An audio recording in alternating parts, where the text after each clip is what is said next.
भीम भीम करू भीम राम भीम भीम करू भीम भीमाईचा बाळ भीम भीम करू भीम भीमाईचा बाळ धरली मनुस्मृती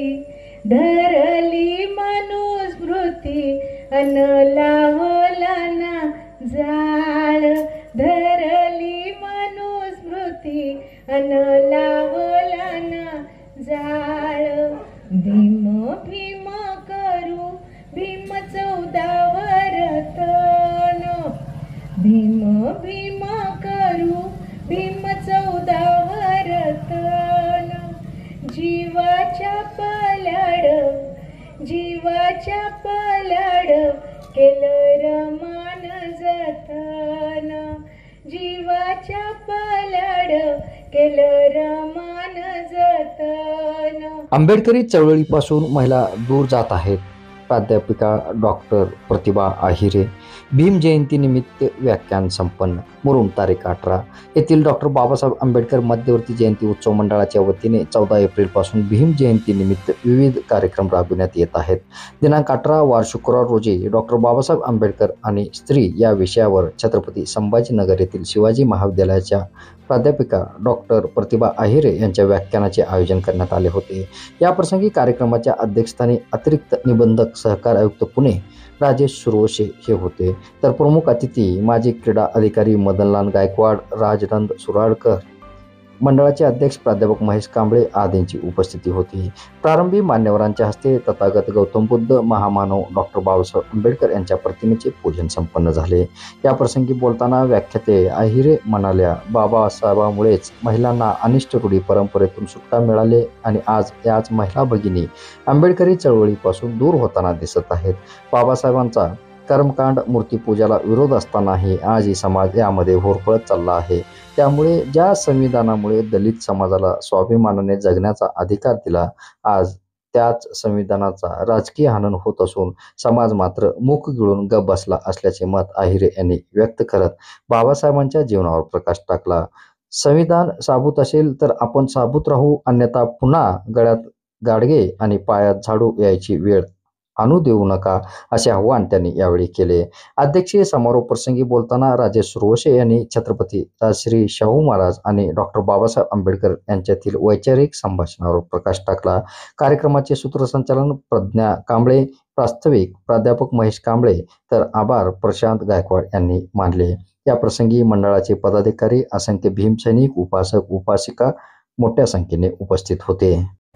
मंचावर उपस्थित असलेले आजच्या कार्यक्रमाचे अध्यक्ष आदरणीय राजेश सुरवसे सर, जे सहाय्यक सहकार आयुक्त आहेत, त्याचबरोबर या जयंती उत्सव मंडळाचे जे अध्यक्ष आहेत माझे बंधू प्राध्यापक महेश कांबळे सर, त्याचबरोबर मंचावर उपस्थित आहेत आदरणीय मदन गायकवाड सर, आणि इथे उपस्थितांमध्ये म्हणजे ज्यांच्या आग्रहामुळे मी आलेली आहे ते माझे बंधू प्रशांत आणि इथे उपस्थित असलेले सगळे माझे ज्येष्ठ बंधू भगिनी आणि सगळ्या युवा वर्ग मोठ्या प्रमाणात आहे। तुम्हा सगळ्यांना सर्वप्रथम मी क्रांतिकारक जय भीम करते। जय भीम। तर महाकारुणिक तथागत गौतम बुद्ध, महाप्रजापती गौतमी, ज्या स्त्रीमुक्तीची उद्गाती आहे असं मी मानते, महाप्रजापती गौतमी, क्रांतिबा ज्योतिबा फुले, क्रांतिज्योती सावित्रीबाई फुले, महामानव डॉक्टर बाबासाहेब आंबेडकर आणि परिवर्तनाच्या चळवळीला विनम्र अभिवादन करते आणि तुमच्याशी संवाद साधण्यासाठी सुरुवात करते। की डायसमुळे मी तुम्हाला दिसले नसते, माझ्या आणि डायसची उंची मॅच होत नाही, त्यामुळे मी म्हटलं की मला माईक घेऊन तुमच्याशी बोलावं लागेल, कॉर्डलेस त्यासाठी घेतला। दिस इज अन ॲडजस्टमेंट। तर मी सगळ्यात आधी तुम्हा सगळ्यांचं मनपूर्वक ऋण व्यक्त करते की आपण सगळ्यांनी मला इथे तुमच्यामध्ये येण्याची संधी दिलेली आहे। आणि बाबासाहेब आंबेडकरांची 134वी जयंती आहे आणि त्या निमित्तानं तुम्ही मला तुमच्यामध्ये बोलावलं. मी तुमचं मनपूर्वक ऋण व्यक्त करीन आधी, कारण आत्ता कांबळे सरांनी बोलताना सांगितलं की आपण जयंती कशासाठी साजरी करतो. हा विचारांचा उत्सव आहे. आपल्या येणाऱ्या पिढ्यांना बाबासाहेबांचा विचार कळावा, बाबासाहेब करावे यासाठी तुम्ही सगळी ही धडपड करताय आणि जवळपास 25 वर्षापासून या ठिकाणी जयंतीचा हा जागर तुम्ही चालू ठेवलेला आहे. त्यामुळे मी तुमचं म्हणजे मनपूर्वक ऋण व्यक्त करीन की समाजामध्ये काही मांडणी करणारी, समाजापर्यंत जाऊन बोलणारी अशी मी एक तुमची भगिनी आहे आणि म्हणून मला असं वाटतं की ही अत्यंत मोलाची गोष्ट आपण करत आहात. तर बाबासाहेबांच्या जयंतीच्या अनुषंगानं डॉक्टर बाबासाहेब आंबेडकर आणि स्त्री या विषयावर मी तुमच्याशी बोलणार आहे. मी जेव्हा इथे आले, हा जो सगळा प्रवास आहे, मी कन्नड, औरंगाबाद आणि मग इथंपर्यंत आले. या प्रवासात जागोजागी बाबासाहेबांचे मोठमोठाले होर्डिंग्ज आहेत, मोठमोठाले फ्लेक्स लागलेले आहेत आणि काय त्या बाबासाहेबांचं व्यक्तिमत्व आहे ते सगळं पाहत इथंपर्यंत मी आलेली आहे. आणि वामनदादांच्या कवितेच्या ओळी मला आठवतात. इथे आता आम्ही चर्चा करत होतो त्यावेळेला माझ्या बांधवांनी सांगितलं की वामनदादा सुद्धा इथे येऊन गेलेले आहेत. इथे उमेश बगाटेंना आपण आणलेलं आहे आणि वेगवेगळ्या विचारांचा जागर घालणाऱ्या लोकांना आपण या ठिकाणी आणलेलं आहे. वामनदादांच्या ओळी मला आठवतात, त्या आधी सांगेन आणि पुढे जाईन की काय सांगू तुला वामन भीम माझा कसा होता, काय सांगू तुला वामन भीम माझा कसा होता, 7 ठिगळाच्या बंडीचा भीम माझा खिसा होता, 7 ठिगळाच्या बंडीचा भीम माझा खिसा होता, काय सांगू तुला वामन भीम माझा कसा होता, लेकराला जशी माता भीम माझा तसा होता, लेकराला जशी माता भीम माझा तसा होता. असं वामनदादांनी बाबासाहेबांच्या विषयी सांगून ठेवलंय. आणि त्या बाबासाहेब आंबेडकरांची ही जयंती आहे. 134 वर्ष झालेले आहेत आणि आपण म्हणजे आपणच सेलिब्रेट नाही करत आहे. हे काही फक्त तुमच्या माझ्यापुरतं मर्यादित नाही आहे. आपण एखाद्या विशिष्ट जातीत जन्माला आलो म्हणून बाबासाहेबांची जयंती होत नाही. जगभरात बाबासाहेबांची जयंती साजरी होते. बाबासाहेबांची जयंती साजरी होते ती ज्ञानदिवस म्हणून साजरी केली जाते. की बाबासाहेब आंबेडकर म्हणजे काय, what is doctor Babasaheb Ambedkar.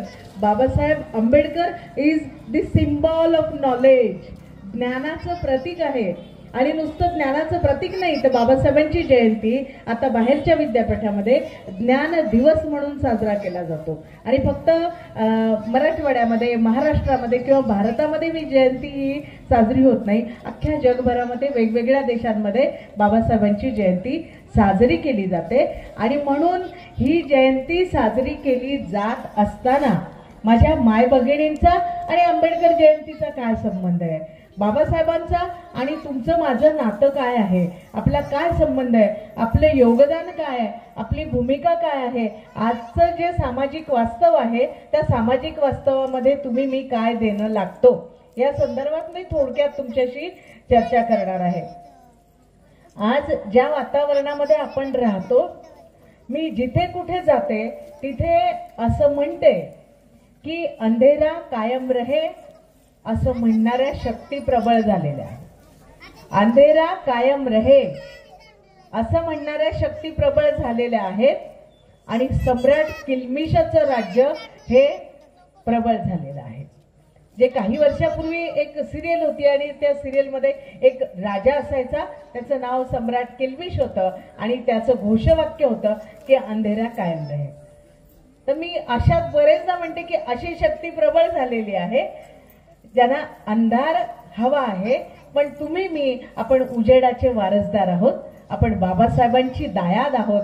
आणि म्हणून आपण अशा परिस्थितीत आपण भीमजयंती साजरी करत असू तर आपण काय करणार आहोत, आपण काय करतो. ज्या वर्तमानपत्रामध्ये बातम्या आपण भीमजयंतीच्या वाचल्या असतील किंवा काही न्यूज असतं, न्यूजमध्ये आपण पाहतो. अलीकडे सोशल मीडिया आहे, सोशल मीडियावर खूप मोठ्या प्रमाणामध्ये येत आहे की बाबासाहेबांच्या जयंतीला आपण काय करतोय, प्रचंड मोठ्या आवाजात डीजे लावले गेले यावेळेला आणि त्या डीजेच्या मुळे औरंगाबादमध्ये सुद्धा एका तरुणाच्या नाका तोंडातनं रक्तस्राव झाला. तो आवाज जो असहनीय असतो त्या पद्धतीनं चाललेला आहे. म्हणजे बाबासाहेबांची जयंती आहे, नाचलं पाहिजे मान्य आहे, सगळीकडे लोक म्हणतात तसंच म्हणेन की बाबासाहेब हा जगातला म्हणजे हे ज्ञान, एखाद्याला ज्ञान हा शब्द प्रयोग वापरायचा असेल त्यांना ज्ञान न म्हणता बाबासाहेब आंबेडकर म्हणायचंय म्हणजे ते ज्ञान आहे असं लक्षात येईल. असा ज्ञानी माणूस, असा जगातला सर्वश्रेष्ठ, या शतकातले जे सर्वश्रेष्ठ लोक आहेत त्याच्यामध्ये बाबासाहेब आंबेडकरांचं नाव आहे. त्याच्या इतकं वाचणारा माणूस कोणता नाही, त्याच्या इतकं जे ज्ञानाचं भांडार आहे. आपण इथे ग्रंथालय सुरू केलेलं आहे, पण बाबासाहेबांचं ग्रंथालय किंबहुना ग्रंथालयासाठी बाबासाहेबांनी घर बांधलं होतं. इतका ज्ञानी माणूस आहे आणि त्या महामानवाची जयंती साजरी करताना नाचलं पाहिजे काय हरकत नाही, पण आपण वाचलं पाहिजे, आपण वाचन अधिक केलं पाहिजे. आपण वाचलो तरच वाचणार आहोत आणि नाचणं तर सुरू आहे. आणि ठीक आहे, जल्लोष करायला पाहिजे, नाचलंच पाहिजे, पण अगदीच डीजे बिजे लावून ते थोडंसं किळसवाण्या पद्धतीकडे जर जात असेल तर मला वाटतं की आपण सगळे प्रबुद्ध होऊ पाहणारे लोक आहोत. आपण गांभीर्यानं जबाबदारीनं विचार केला पाहिजे. कारण तुम्ही मी म्हणजे ऑर्डिनरी लोक नाही आहोत, तुम्ही मी आपण साधे लोक नाही आहोत, आपण बाबासाहेबांच्या स्वप्नातले लोक आहोत. मान्य आहे ना? आपण बाबासाहेबांच्या स्वप्नातले लोक आहोत आणि म्हणून बाबासाहेबांचं जे कर्तृत्व आहे त्या पद्धतीनं आपण ती जयंती सुद्धा साजरी केली पाहिजे. त्याला एक स्टँडर्ड असलं पाहिजे, लोकांनी आपल्याला नाव ठेवू नये. असो, हा जयंतीच्या संदर्भानं विषय होता. तर बाबासाहेब आंबेडकर आणि जी स्त्री आहे तिच्या संदर्भात मला तुमच्याशी बोलायचं आहे. जे पण आपण सगळं बाबासाहेबांचं कार्य कर्तृत्व पाहतो, अभ्यासतो, आपल्याला मागे गेलं की आपल्याला लक्षात येतं की बाबासाहेब आंबेडकरांनी जे जे काही काम केलेलं आहे ते काम एखाद्या विशिष्ट वर्गाला समोर ठेवून केलेलं नाहीये, एखाद्या विशिष्ट जातीला समोर ठेवून केलेलं नाहीये. तर सगळ्या जाती भारतातले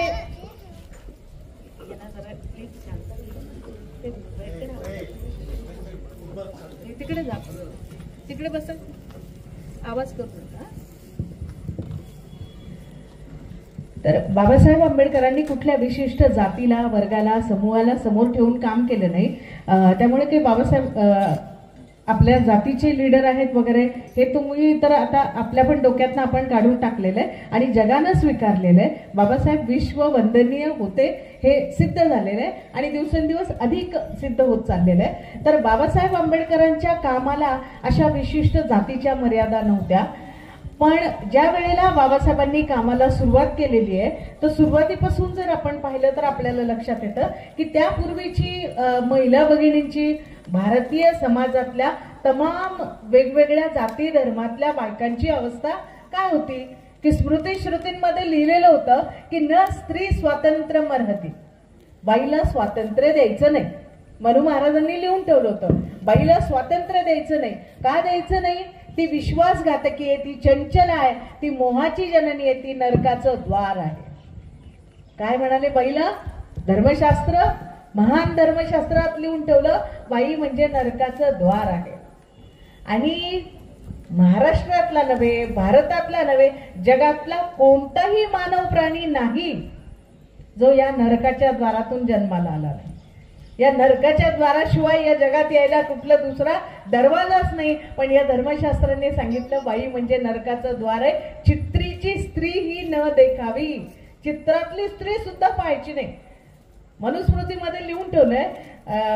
डॉक्टर बाबासाहेब आंबेडकरांनी हिंदू स्त्रियांची उन्नती आणि अवनती ही जी पुस्तिका लिहिलेली आहे त्याच्यामध्ये बाबासाहेबांनी मनुस्मृतीमधले कुठले कुठले कलम आहेत आणि त्यात काय काय बायकांच्या विषयी वाईट वाईट माणूस गाणं काय काय लिहून ठेवलंय हे बाबासाहेबांनी त्याच्यामध्ये मांडलेलं आहे. एके ठिकाणी असं स्मृतीमध्ये म्हणलेलं आहे की कुठल्याही म्हणजे विद्वान पंडित पुरुष जरी असेल, एखादा पंडित पुरुष आहे त्या पुरुषानं स्त्री आप्तांच्या सानिध्यात एकांतात बसू नये. पंडित महापंडित असेल त्या पुरुषानं स्वतःचे स्त्री आप्त म्हणजे आपली आई असेल, मावशी असेल, बहीण असेल, मुलगी असेल, पुतणी असेल, आपल्या स्त्री नातलगांच्या सोबत सुद्धा एकांतात बसू नये. कारण काय, इंद्रिय प्रबळ असतात. कोणाची इंद्रिय प्रबळ आहे? पुरुषांची इंद्रिय. पंडिताची त्या इंद्रिय प्रबळ आहेत, म्हणून त्यानं स्त्री आप्तांच्या सोबत बसू नये किंवा चर्चा करू नये, एकांतात राहू नये. ह्याचा अर्थ कसा आहे की अपराधी कोण आहे, प्रॉब्लेम कोणाला आहे? पुरुषांना आहे.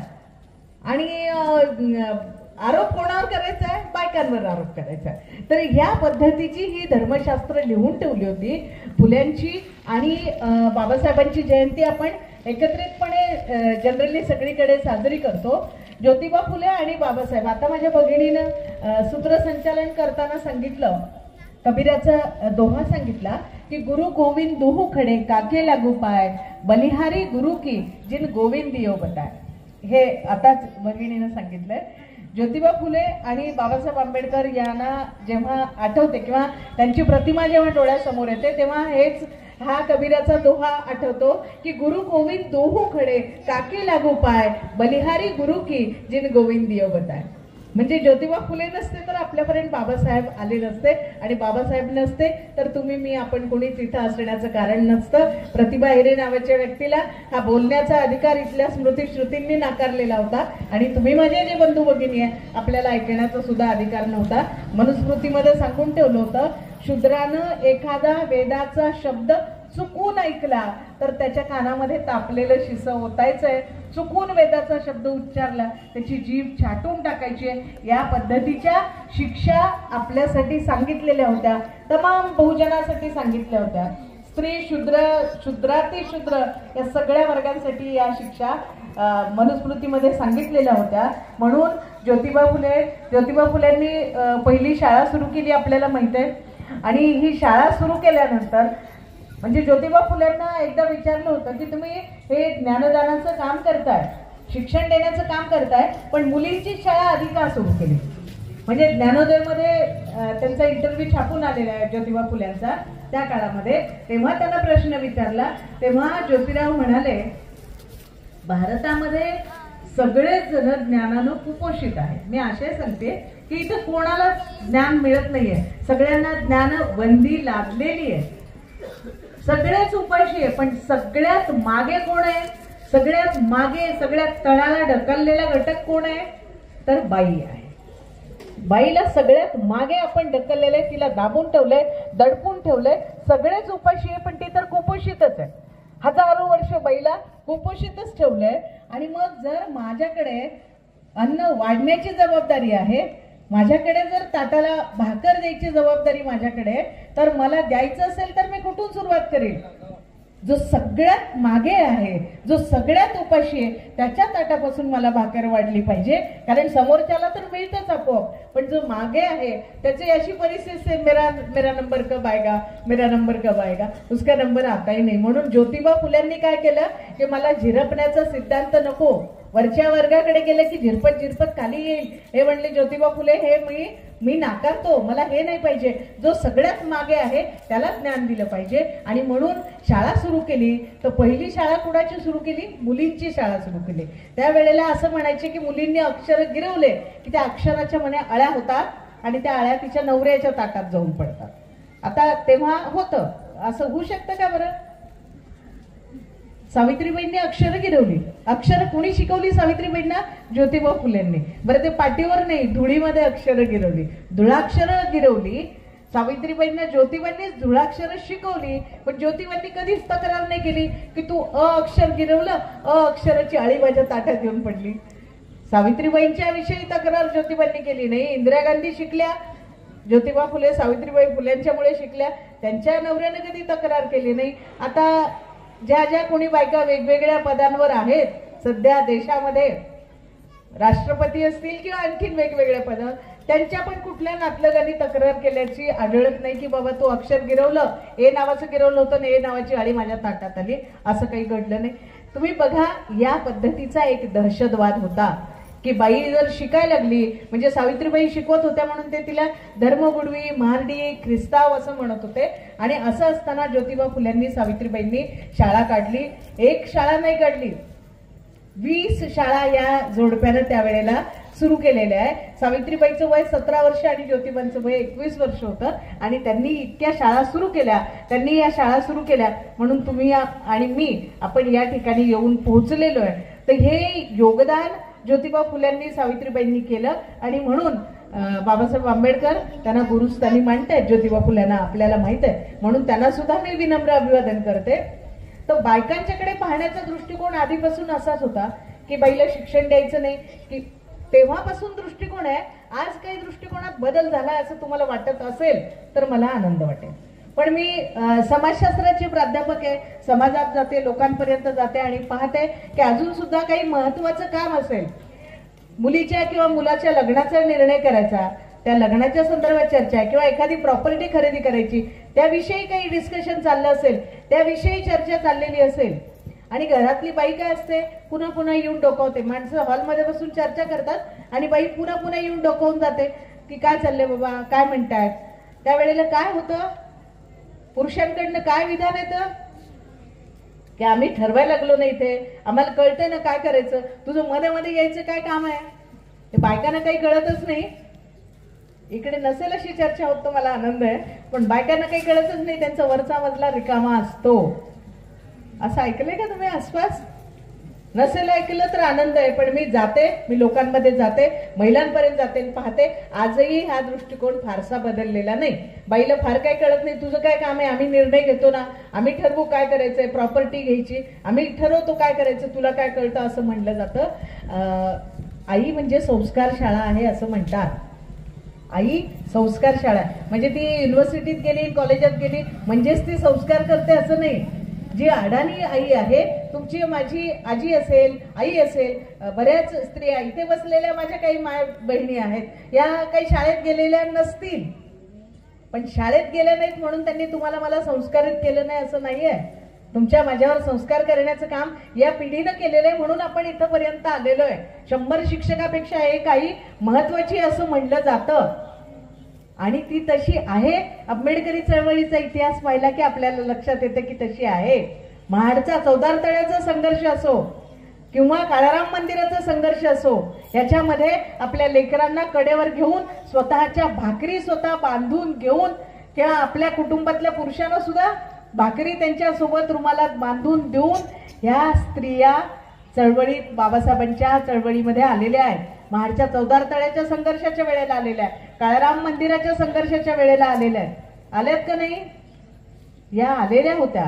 मी आता येताना सगळे जयंतीचे होर्डिंग्स पाहत आले, थेट पासून पाहत आले. हे जयंतीचे मोठमोठे होर्डिंग्स आहेत, जयंतीचे मोठमोठे फ्लेक्स आहेत. या फ्लेक्स मी पाहत आले आणि खूप चांगले उमदे तरुण मुलं, वेगवेगळे लीडर्स, उनके फोटोग्राफ्स आहेत.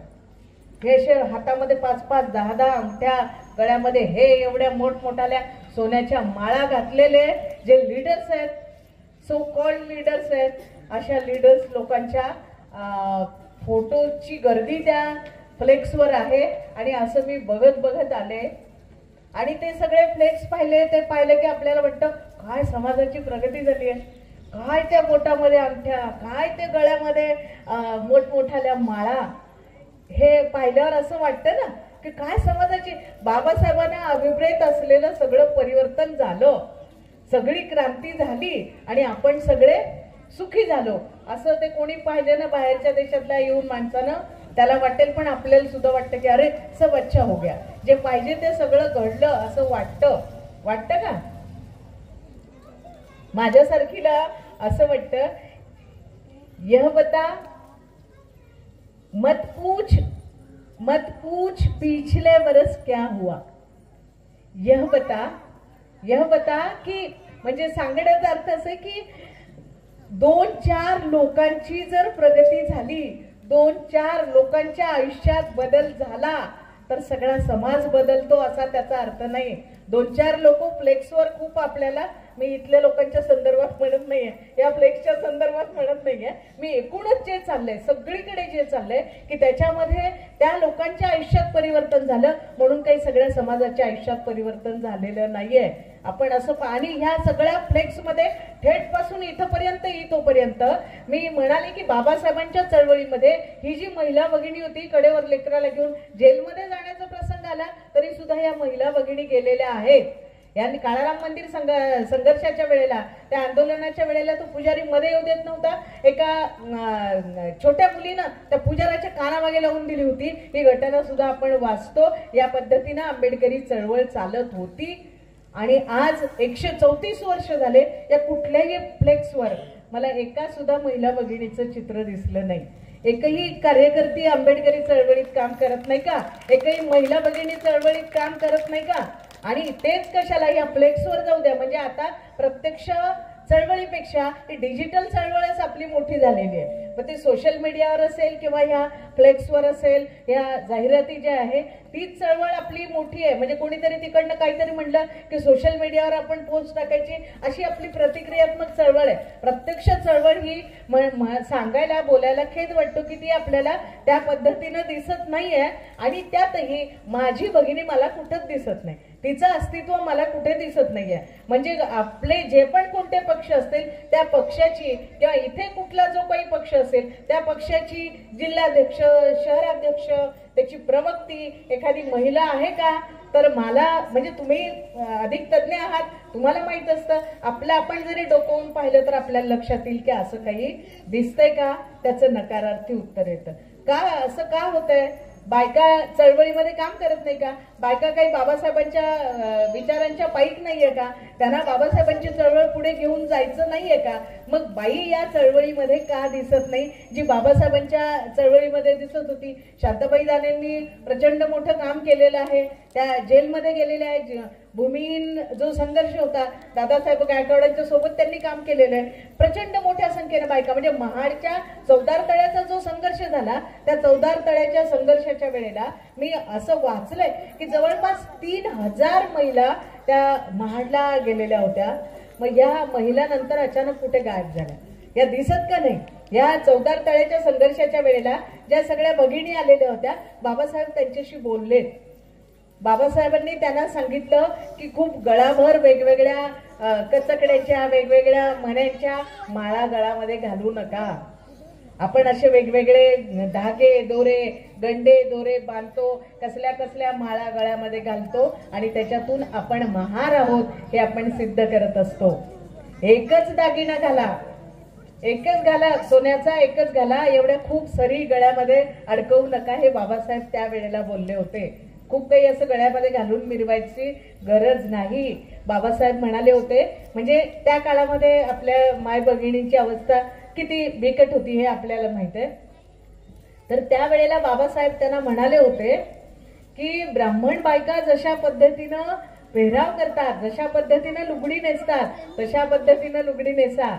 असे जे आपण आहे ना फटकुर घालायच्या, दांड घालून साड्या नेसत होत्या, इतकी परिस्थिती बिकट होती हे मला माहित आहे. आणि त्या काळात बाबासाहेब म्हणले फाटके असले तर चालतील पण नेटके राहा. ह्या बाबासाहेबांनी त्यावेळेला संदेश दिला होता. आणि त्यासाठी बाबासाहेबांचे जे ब्राह्मण सहकारी होते, त्यांच्या ज्या मिसेस होत्या, त्यांना सांगून की आमच्या महिलांना शिकवा, माझ्या माय भगिनींना शिकवा की चांगले व्यवस्थित कसे कपडे घालायचे, साड्या चांगल्या अंगवर कशा नेसायच्या, हे बाबासाहेबांनी त्यांना सांगितलं. चित्र्यांच्या बायको जी होती त्यांनी आपल्या महिलांना तशा पद्धतीच्या साड्या नेसण्याचं शिकवलं. आणि महाडच्या परिषदेतून घरी जाताना सगळ्या बायकांनी व्यवस्थित पद्धतीनं नेसून त्या तिथनं बाहेर पडल्या. आणि बाबासाहेबांनी त्या सगळ्या ज्या महिला चाललेल्या होत्या त्या प्रत्येक महिलेच्या हातावर साडी चोळीसाठी पैसे दिलेले आहेत. बाबासाहेबांनी त्यावेळेला त्या प्रत्येक महिलेला साडी चोळीसाठी पैसे दिलेले आहेत. आणि त्याचबरोबर 1942ची घटना आहे की 1942ला नागपूरमध्ये परिषद झालेली आहे, महिलांची परिषद झालेली आहे. आणि त्या परिषदेला पण प्रचंड मोठ्या संख्येनं आपल्या बायका उपस्थित होत्या. आणि बाबासाहेब तिथे गेले त्यावेळेला बाबासाहेबांनी आपल्या महिलांना संदेश दिलेला आहे. बाबासाहेब आपल्या महिलांशी बोलले. बाबासाहेबांचं तुमच्याकडनं काय अपेक्षा होती, बाबासाहेबांना तुम्ही काय करावं अशी काय अपेक्षा होती? बाबासाहेब म्हणतात प्रत्येक स्त्रीनं आपल्या पतीच्या बाजूने उभं राहिलं पाहिजे. तुम्ही म्हणाले याच्यात काय नवीन आहे? सगळी धर्मशास्त्र तेच सांगतात की प्रत्येक स्त्रीनं पतीच्या बाजूने उभं राहिलं पाहिजे. इसमें नया क्या है? बाबासाहेब जे म्हणाले त्या वाक्याचा पुढला भाग अधिक महत्वाचा आहे. सगळ्या महिला भगिनींनी आणि सगळ्या भावंडांनी लक्षात ठेवण्याची गरज आहे. तुम्हाला माहीत असण्याची शक्यता आहे. गेल्या 25 वर्षापासून आपण या ठिकाणी जयंतीचा जागर घालताय. माहीत असेल तरी सुद्धा माझं काम आहे की मी पुन्हा हे सांगितलं पाहिजे. बाबासाहेब म्हणाले प्रत्येक स्त्रीने आपल्या पतीच्या बाजूने उभं राहिलं पाहिजे, पण त्याची गुलाम किंवा दासी म्हणून नव्हे. महत्वाचं काय की त्याची गुलाम किंवा दासी म्हणून नव्हे, त्याची मैत्रीण म्हणून प्रत्येक स्त्रीनं आपल्या पतीच्या बाजूने उभं राहिलं पाहिजे. हे काय सांगत होते बाबासाहेब असं यापूर्वी कोण सांगितलं नाही. काय म्हणतात, पायीची वाहनं पायी बरी. धर्मशास्त्र, अभंग, कीर्तन, भजन वगैरे वगैरे ठिकाणी बायकांच्याकडे पाहण्याचा एक दृष्टिकोन आहे. बाई म्हणजे पायीची वाहन आहे आणि पायीची वाहन पायीच बरी, डोक्यावर घेऊन आहे. आणि बाबासाहेब काय म्हणतात, प्रत्येक स्त्रीने आपल्या पतीच्या बाजूने उभं राहिलं पाहिजे, पण त्याची गुलाम किंवा त्याची दासी म्हणून नव्हे, तर त्याची मैत्रीण म्हणून प्रत्येक स्त्रीनं त्याच्या बाजूने उभं राहिलं पाहिजे. याचा अर्थ काय, बाबासाहेबांना मैत्री भावनेवर आधारलेलं कुटुंब पाहिजे. बाबासाहेबांचं काय म्हणणं आहे की ही कुटुंब व्यवस्था मेत्ता भावनेवर आधारित असावी. मैत्री कोणामध्ये होती, एक जण वरचढ आहे आणि एक जण खालच्या तळाला ढकललेला आहे, त्यांच्यात मैत्री होते का? मैत्रीमध्ये इक्वॅलिटी असते. मैत्री काय मागते, समानता मागते. तर बाबासाहेबांना वाटत होतं की प्रत्येक कुटुंब मेत्ता भावनेवर आधारलेलं असलं पाहिजे. मी असं म्हणते, म्हणजे बघा की सिंह असा रस्त्याने चालत जातो, जंगलामधून सिंह जात असतो रस्त्याने, जाताना थोडं अंतर गेलं की मागे वळून पाहतो. सिंह जंगलातून जाता जाता थोडं अंतर गेल्यावर मागे वळून पाहतो, त्याला सिंहावलोकन असं म्हणतात. सिंहाच्या मागे वळून पाहायला सिंहावलोकन म्हणतात. मी असं म्हणते, म्हणजे जसं आता महेश कांबळे सरांनी सांगितलं की जयंती आपण कशासाठी साजरी करतो, मी असं म्हणते की बाबासाहेबांना आपल्याला जो मार्ग दिला, बाबासाहेबांनी आपल्याला तथागताच्या ओटीत नेऊन टाकलं, बाबासाहेबांनी आपल्याला बुद्धाचं तत्वज्ञान दिलं, बाबासाहेबांनी आपल्याला स्वातंत्र्य, समता, मानवता, बंधुता, सामाजिक न्याय हे सगळं दिलंय आपल्याला. ही शिदोरी घेऊन आपण बाबासाहेबांच्या मार्गावर चाललोय का नाही, बरोबर चाललोय का वाट चुकायला लागलीये? स्वातंत्र्य, समता, बंधुतेच्या वाटेनं चाललो का पुन्हा गुलामीच्या दिशेनं चाललो? कुठे चाललेलं आहे? वाट चुकली तर नाही, चुकीच्या लोकांचे हात धरून तर पळायला नाही लागलो, वाटेल तिथे पांगायला तर नाही लागलो. हे पाहण्याचा आजचा दिवस आहे. जयंतीचा उत्सव म्हणजे मी असं मानते, सिंहाचं मागे वळून पाहणं हे सिंहावलोकन असतं, तसं आंबेडकरी जनतेचं मागे वळून पाहणं म्हणजे भीमावलोकन आहे. आणि आपली आंबेडकर जयंती म्हणजे भीमावलोकन आहे असं मी मानते. मागे वळून पाहायचंय. दिस इज सोशल ऑडिटिंग. हे सोशल ऑडिटिंग आहे, लेखाजोखा आहे की आपण राईट पाथ चाललोय का नाही, बाबासाहेबांचं आपण ऐकायला लागलो का नाही, का आपण दुसऱ्याच कोणाचं तरी ऐकायला लागलो. म्हणजे मी जिथे जिथे जयंतीला जाते, जनरली काय होतं, संयोजक मग मॅडम चला चला आपण चहा घ्यायला जाऊ वगैरे असं, किंवा आमच्या घरी चला असं काही लोकांचा आग्रह असतो. मग मी जाते आणि मग ते काय करतात, मला हॉलमध्ये बसवतात नाही का. हॉल कसं मस्त भारी असतं आपलं एकदम. हॉलमध्ये बाबासाहेबांची खूप मोठी प्रतिमा, गौतम बुद्धांची खूप मोठी प्रतिमा असते, बरोबर आहे. पण मी हॉलपर्यंत थांबत नाही, मी हॉलमध्ये थांबत नाही, कारण मी समाजशास्त्राची व्यक्ती आहे आणि आंबेडकरवादी व्यक्ती आहे. तर कोण सांगितलं म्हणून आपण काही तेव्हा समोर दिसतंय त्यावर काही आपण विश्वास ठेवत नाही. मैं अंदर चली जाते हूँ कि हॉलमध्ये बसत नाही. मैं किचन तक जाना चाहते. मी म्हणते मॅडम मी चहा म्हणते मी तिकडेच येते तुमच्याकडे चहा घ्यायला, और मैं किचन में चली जाती हूँ. आता किचन में क्या होता है, बाहर बाबा, अपने बाबा साहब, बाहर बाबा, अंदर साई बाबा, अमका बाबा, डमका बाबा. There are so many babas. खूप सगळे बाबा निर्माण झालेले आहेत, काही मध्ये काही बाहेर आहे, असे भरपूर बाबाजी निर्माण झालेले. वेगवेगळ्या बाया आहे, अमकी माय, डमकी माय, एकोरेई, मरियई, and so many aais also there.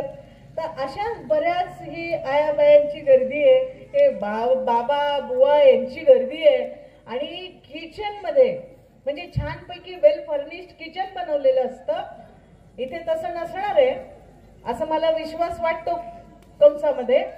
तर तिथे बाहेर बाबा और अंदर ऐसे साईबाबा वगैरे वगैरे आणि किचन मध्ये एक देवघर बनवलेलं आहे. इथे नसेलच, बऱ्याच ठिकाणी मी जाते मध्ये किचन असं छान सजवलेलं, कोपऱ्यामध्ये असं देवघर भारी. आणि अलीकडे काय झालंय त्याचं मॉडिफिकेशन झालंय, बुद्धाचं देवघर बनवलंय लोकांनी. काही लोकांनी बुद्ध आणलाय, तो देवघरात बसवलेला आहे. बाबासाहेब काय म्हणतात, मी ब्रह्मा विष्णू महेशांना देव मानणार नाही, मी कुठल्याही देवी देवताची पूजा अर्चा करणार नाही. बरोबर आहे ना? 22 प्रतिज्ञा सांगितल्या बाबासाहेबांनी. मग इकडे हॉलमध्ये बाबा, अंदर दुसरे बाबा, आणि मग तिथे देवघर, आणि देवघरामध्ये त्या 33 कोटी मधले काही हेगडोजी प्रधान आमके वगैरे वापे दिसते, हे अजूनही दिसतात. तर मग मला आश्चर्य वाटतं की बाबासाहेब आंबेडकरांनी जेव्हा आपल्या वाडवडिलांना दीक्षा दिली, धम्मदीक्षा घेतली, आपल्या वाडवडिलांनी धम्मदीक्षा घेतली ना, अडाणी लोक होते, अडाणी होते पण शहाणे होते, अडाणी होते पण सच्चे होते, प्रामाणिक होते. धम्मदीक्षा जेव्हा दिली त्यावेळेला आमचे आजोबा होते, तुमचे पण कोण आजोबा वडील वगैरे असतील, क्या किया था उन्होंने? जे 33 कोटी मधले काही आपल्या घरात, देवघरात वगैरे, देवघरात कुठले आपले कोण एवढे श्रीमंत लोक होते, पण जे काही होतं ना ते सगळं बासनात बांधून त्यांनी नदीला अर्पण केलं, विहिरीमध्ये अर्पण केलं. त्यांनी तेव्हा ते घरातनं बाहेर काढलेलं होतं. हे मला वाचून माहितीये, मला ऐकून माहितीये, तुम्ही सुद्धा ऐकलं असेल. घडलं होतं का नाही असं? त्यांनी ते संपवून टाकलं प्रकरण आपल्या आयुष्यातून. आणि मी आता पाहते या कालखंडामध्ये कुठे पण गेलं तर बाहेर इतकं छान वेल फर्निश घर आहेत, हॉल आहेत, बाबासाहेबांची प्रतिमा आहे, तथागतांची प्रतिमा आहे, आणि मध्ये मात्र अशा बाया बुवा बापूजी हे सगळे बसलेले आहेत. हे काय प्रकरण आहे? हे तुमच्याकडे नसेल, पण असलं तर मी तुमच्या या जयंती उत्सव समितीला विनंती करेन की जसं ग्राम स्वच्छता अभियान असतं का, हे स्वच्छता अभियान पुन्हा घेण्याची गरज आहे. There is so many problem. याच्यामुळे प्रॉब्लेम झालाय. बाबासाहेबांना कोणीच पराभूत करू शकत नाही. आपल्याला पराभूत करण्याची कोणाची क्षमता नाही. कोण आहे ते पराभूत करणारे? आपणच आहे. आपल्यामध्येच काही फितूर झालेले आहे. आपल्यामध्येच, म्हणजे मी म्हणते की आपल्या आईनं आपले वडील जिवंत असताना दुसऱ्याच्या नावाचं कुंकू लावलं तर चालेल का? आईनं बाप हयात असताना दुसऱ्याच्या नावानं कुंकू लावलं तर चालेल का? बाबासाहेबांनी आपल्याला बुद्ध धम्म दिला ना आपल्याला बुद्ध धम्म. मग बाबासाहेब आपला बाप आहे हे आपण स्वीकारतोय का नाकारतोय? जे कोणी घरामध्ये अशी सगळी वेगवेगळे 33 कोटी मधलं कोणाला घेऊन येत असतील ते बाबासाहेबांचे लोक नाहीच, ते महार आहेत. अजून बुद्ध पोहोचला नाही, बुद्ध धम्म त्यांच्यापर्यंत पोहोचला नाही, म्हणून दे आर नॉट बुद्धिस्ट. ते महार आहेत. त्यांना बुद्ध करण्याची प्रक्रिया आपल्याला सुरू करावी लागेल. अलीकडच्या काळात हे मोठं संकट मला दिसतंय, कारण आसपास सगळं तेच चाललंय ना. म्हणजे ज्या माझ्या महिला भगिनी माझ्यासोबत काम करतात, माझ्यासोबत एक प्राध्यापिका आहे आपली म्हणावं असं,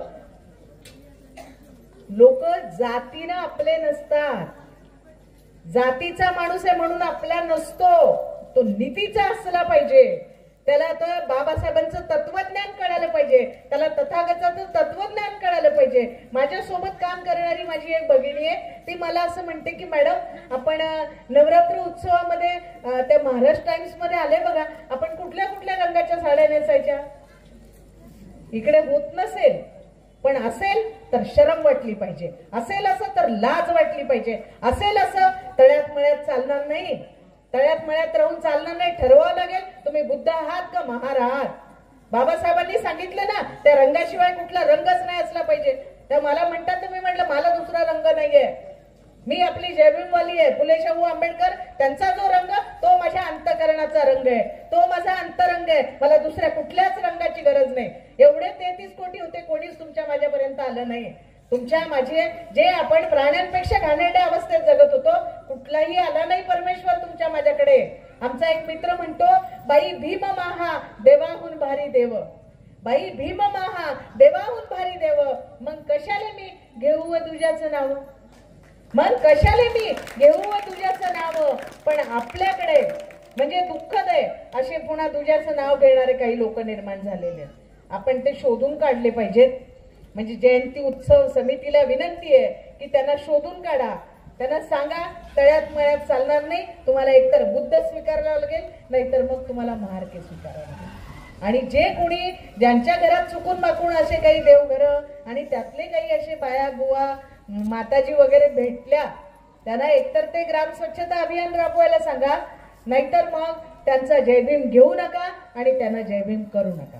ही माझी विनंती आहे तुम्हाला. एकतर बुद्ध व्हावं लागेल, नाहीतर तुम्हाला मी सांगते तुमची माझी येणाऱ्या पिढीची अवस्था पुन्हा तुमच्या माझ्या गळ्यात गाडगं आणि कमरेला फडा येणार आहे. येऊ घातलाय असं समजू नका की आपण खूप चांगलं, म्हणजे कसं आहे की साडी माडी गाडी वगैरे सब दिसतंय असं वाटतं अरे हा हा काय कल्याण झालं आपण सुधारलो, असं झालेलं नाही. हे आता अल्पकाळ राहिलेलं आहे. तुम्हाला सांगते असं वाटतंय पण चित्र भीषण आहे.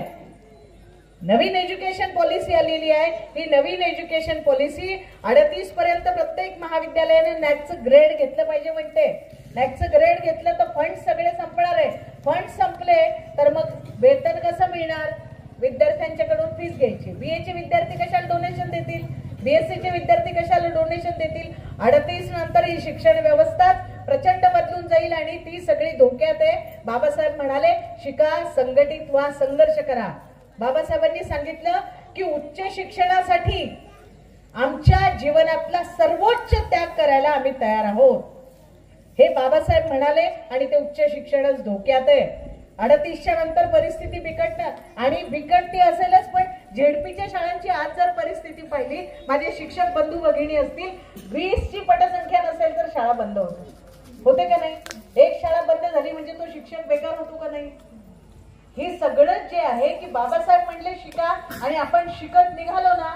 म्हणजे मला असं वाटतं जर एखादं सर्वेक्षण केलं भारतामध्ये सगळ्यात जास्ती एज्युकेटेड लोक कोण आहे तर त्याच्यामध्ये दलितांचं प्रमाण 1 नंबरला असेल असं मला एकदम खात्रीशीर वाटतं. इतके आपण शिकणारे लोक आहेत. आपले लग्न असलं की पुस्तकाचे दुकान, कोणाचं वाढदिवस असलं की पुस्तकाचं दुकान, या लग्नामध्ये गिफ्ट द्यायची तर पुस्तकं देणारा आपण समाज आहोत. बाबासाहेब म्हणजे ज्ञान आणि आपण सुद्धा ज्ञानपिपासू पद्धतीने आपण जीवन जगतोय असं घडतंय. पण हे सगळं धोक्यात आलेलं आहे. आपण आता खूप चांगलं झालं, आपण शिकलो, सगळे आपले प्रश्न सुटले असं मानायचं कारण नाहीये. बाबासाहेबांनी त्यावेळेला म्हणाले होते 42ला की ज्ञान आणि विद्या हे फक्त पुरुषांसाठी नाहीये. कारण शिका, संघटित व्हा, संघर्ष करा म्हणले हे फक्त माझ्या पुरुष बांधवांसाठी नाही, हे महिलांसाठी सुद्धा आहे. बाबासाहेब म्हणाले की विद्या आणि ज्ञान हे स्त्रियांसाठी सुद्धा आहे. ते म्हणले की आईनं किंवा पत्नीनं, जी पत्नीच्या भूमिकेत आहे, जी आईच्या भूमिकेत आहे, तिनं जर घरामध्ये नवरा किंवा मुलगा दारू पिऊन घरात आला त्याला घरात घेऊ नका, त्याला जेवायला देऊ नका. हे बाबासाहेबांनी सांगितलंय. आणि जयंतीमध्ये काय पाहतो आपण, सुरा मेरा मज्ज पमादे ठाणा वेर म्हणे सिक्कापदन समाधी आहे पाठ. म्हणजे आता मी जिथे जिथे जाते तिथे तिथे पाहते मोठमोठाले विहार आहेत आणि माझ्या महिला भगिनी पांढऱ्या शुभ्र वस्त्रांमध्ये सगळ्या गाथा पाठ, सगळ्या वंदना पाठ. आनंद होतो का. मला फार होत नाही. कारण हे पाठांतर आहे ना, याच्यानं तर आपण मारले गेलो ना इतकी वर्ष की पाठांतरात काय मंत्र म्हणतो बड्डेची काही कळालं नाही. बाबासाहेब म्हणले असं नाही, म्हणून ते सगळं नाकारलं. म्हणून बुद्ध धम्म दिला. आपल्या लग्नामध्ये आता बड्डेजीची गरज नाही, कुठल्याही कार्यक्रमात बड्डेजीची गरज नाही, कारण ते काय मंत्र म्हणतात ते कळत नाही ना. म्हणून जी जनसामान्याची भाषा आहे त्या पाली भाषेमध्ये या वंदना आहेत, गाथा आहेत, माझ्या भगिनी म्हणतात, मला आनंद वाटतो. पण पाठांतरानं काही उपयोग नाही. अर्थ कळतो का. नक्ती वे शरणंग वरंग असं एकीकडे म्हणायचं, दुसरं कुठलंही शरणस्थळ नाही असा त्याचा अर्थ आहे.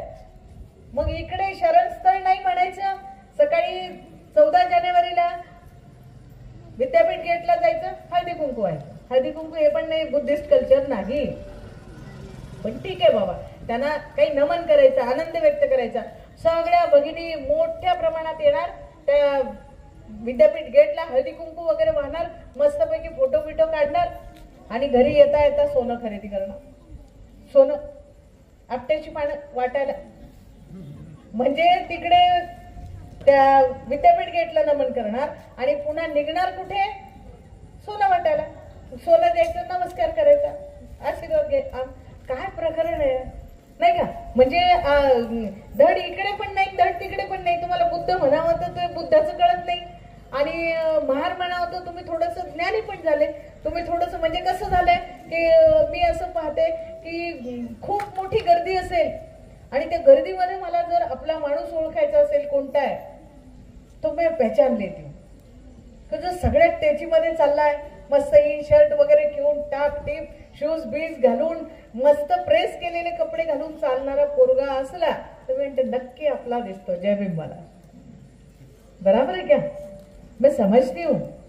आता त्याचे अर्थात सुतार पक्षासारखे केस पण काढून इकडे तिकडे कट मारून असे पण दिसायला लागले खूप सगळे, आणि त्याची लाज वाटते. त्याची लाज यासाठी वाटते की आपला नायक कोण आहे तेच आपल्याला कळत नाही. आपला नायक कोणी कळत नाही. खलनायकालाच नायक म्हणायला लागलो आपण. अरे इतका सुपर हिरो आहे बाबासाहेब आंबेडकर नावाचा, सगळ्या जगानं त्याला हिरो म्हणून स्वीकारले, आणि तुम्ही याची त्याची कॉपी करायला कशा जाता? ते बाबासाहेब बघा ना कसा राहत होता माणूस. घरामध्ये खायला अन्न नसेल पण राहणं म्हणजे लखलखीत. तेवढ्या याच्यात बाबासाहेबांसारखं तेव्हा काय आणि आजही काय तितका शिकलेला, तितका बुद्धिवंत, तितका ज्ञानी कोणीच माणूस नव्हता. ते लोक काय प्रेमात पडले होते काय घटना लिहा म्हणून? ते ज्ञान आहे, ज्ञान.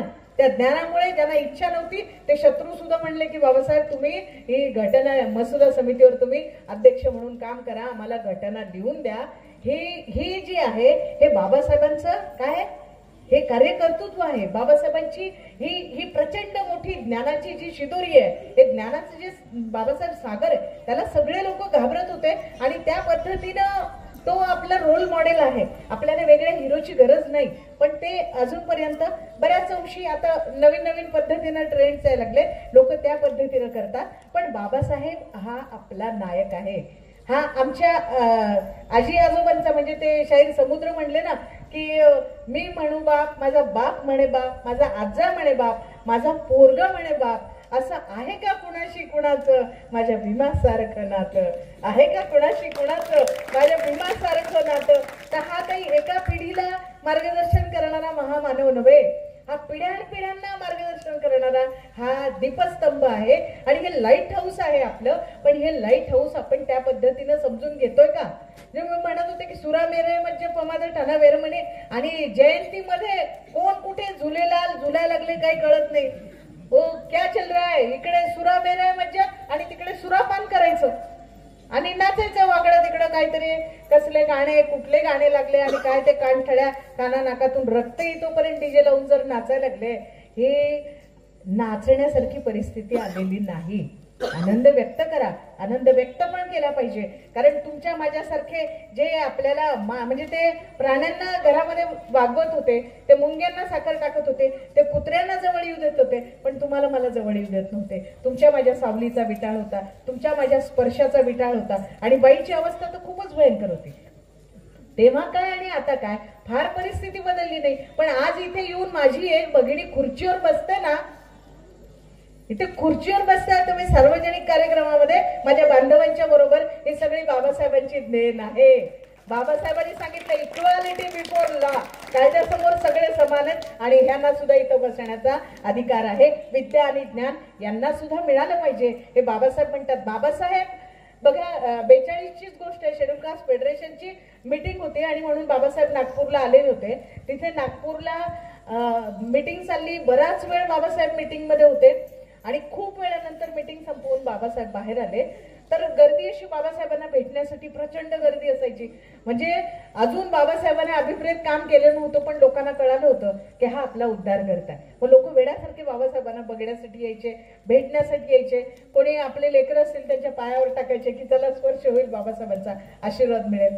तर बाबासाहेब बाहेर आले, आणि गर्दीमध्ये अशा 3 महिला उभ्या होत्या.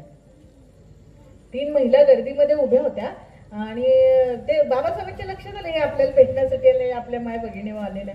तर त्या अशा फाटके तुटके लुगडे घातलेल्या 3 महिला उभ्या होत्या. आणि कसं असतं, शिकलेले असं म्हणतात की शिक्षण हे वाघिणीचं दूध आहे, आणि जो प्राशन करील तो गुरगुरल्याशिवाय राहणार नाही. बाबासाहेबांनी सांगितलं. किती जण गुरगुरतायत आता? शिकलेले गुरगुरताना दिसतायत का? वाघ मुझे तो नाही नजर आते. का नाही दिसत? कारण वाघिणीचं दूध आहे ना, ती वाघीण शेठजी आणि भटजींच्या दारात बांधली आज. शिक्षण नावाची वाघीण शेठजी भटजीच्या दारात बांधली आहे आणि त्यांच्या सोयीनं थोडं थोडं ते दूध देतात. पाणी टाकून टाकून मिळालेल्या दुधाने हे कशाला गुरगुरतील? आणि हाच प्रश्न आहे की वाघिणीच्या दुधानं गुरगुरावं, तर तशा पद्धतीचं दूध आज मिळत नाही. बाबासाहेब जेव्हा 38 मध्ये कामगारांची जी सभा झाली, मनमाडला सभा झाली, त्या मनमाडच्या सभेमध्ये बाबासाहेबांनी स्पष्टपणाने सांगितलं होतं की ब्राह्मणशाही आणि भांडवलशाही हे दोन शत्रू आहेत. आपले शत्रू कोण आहे? ब्राह्मणशाही आणि भांडवलशाही.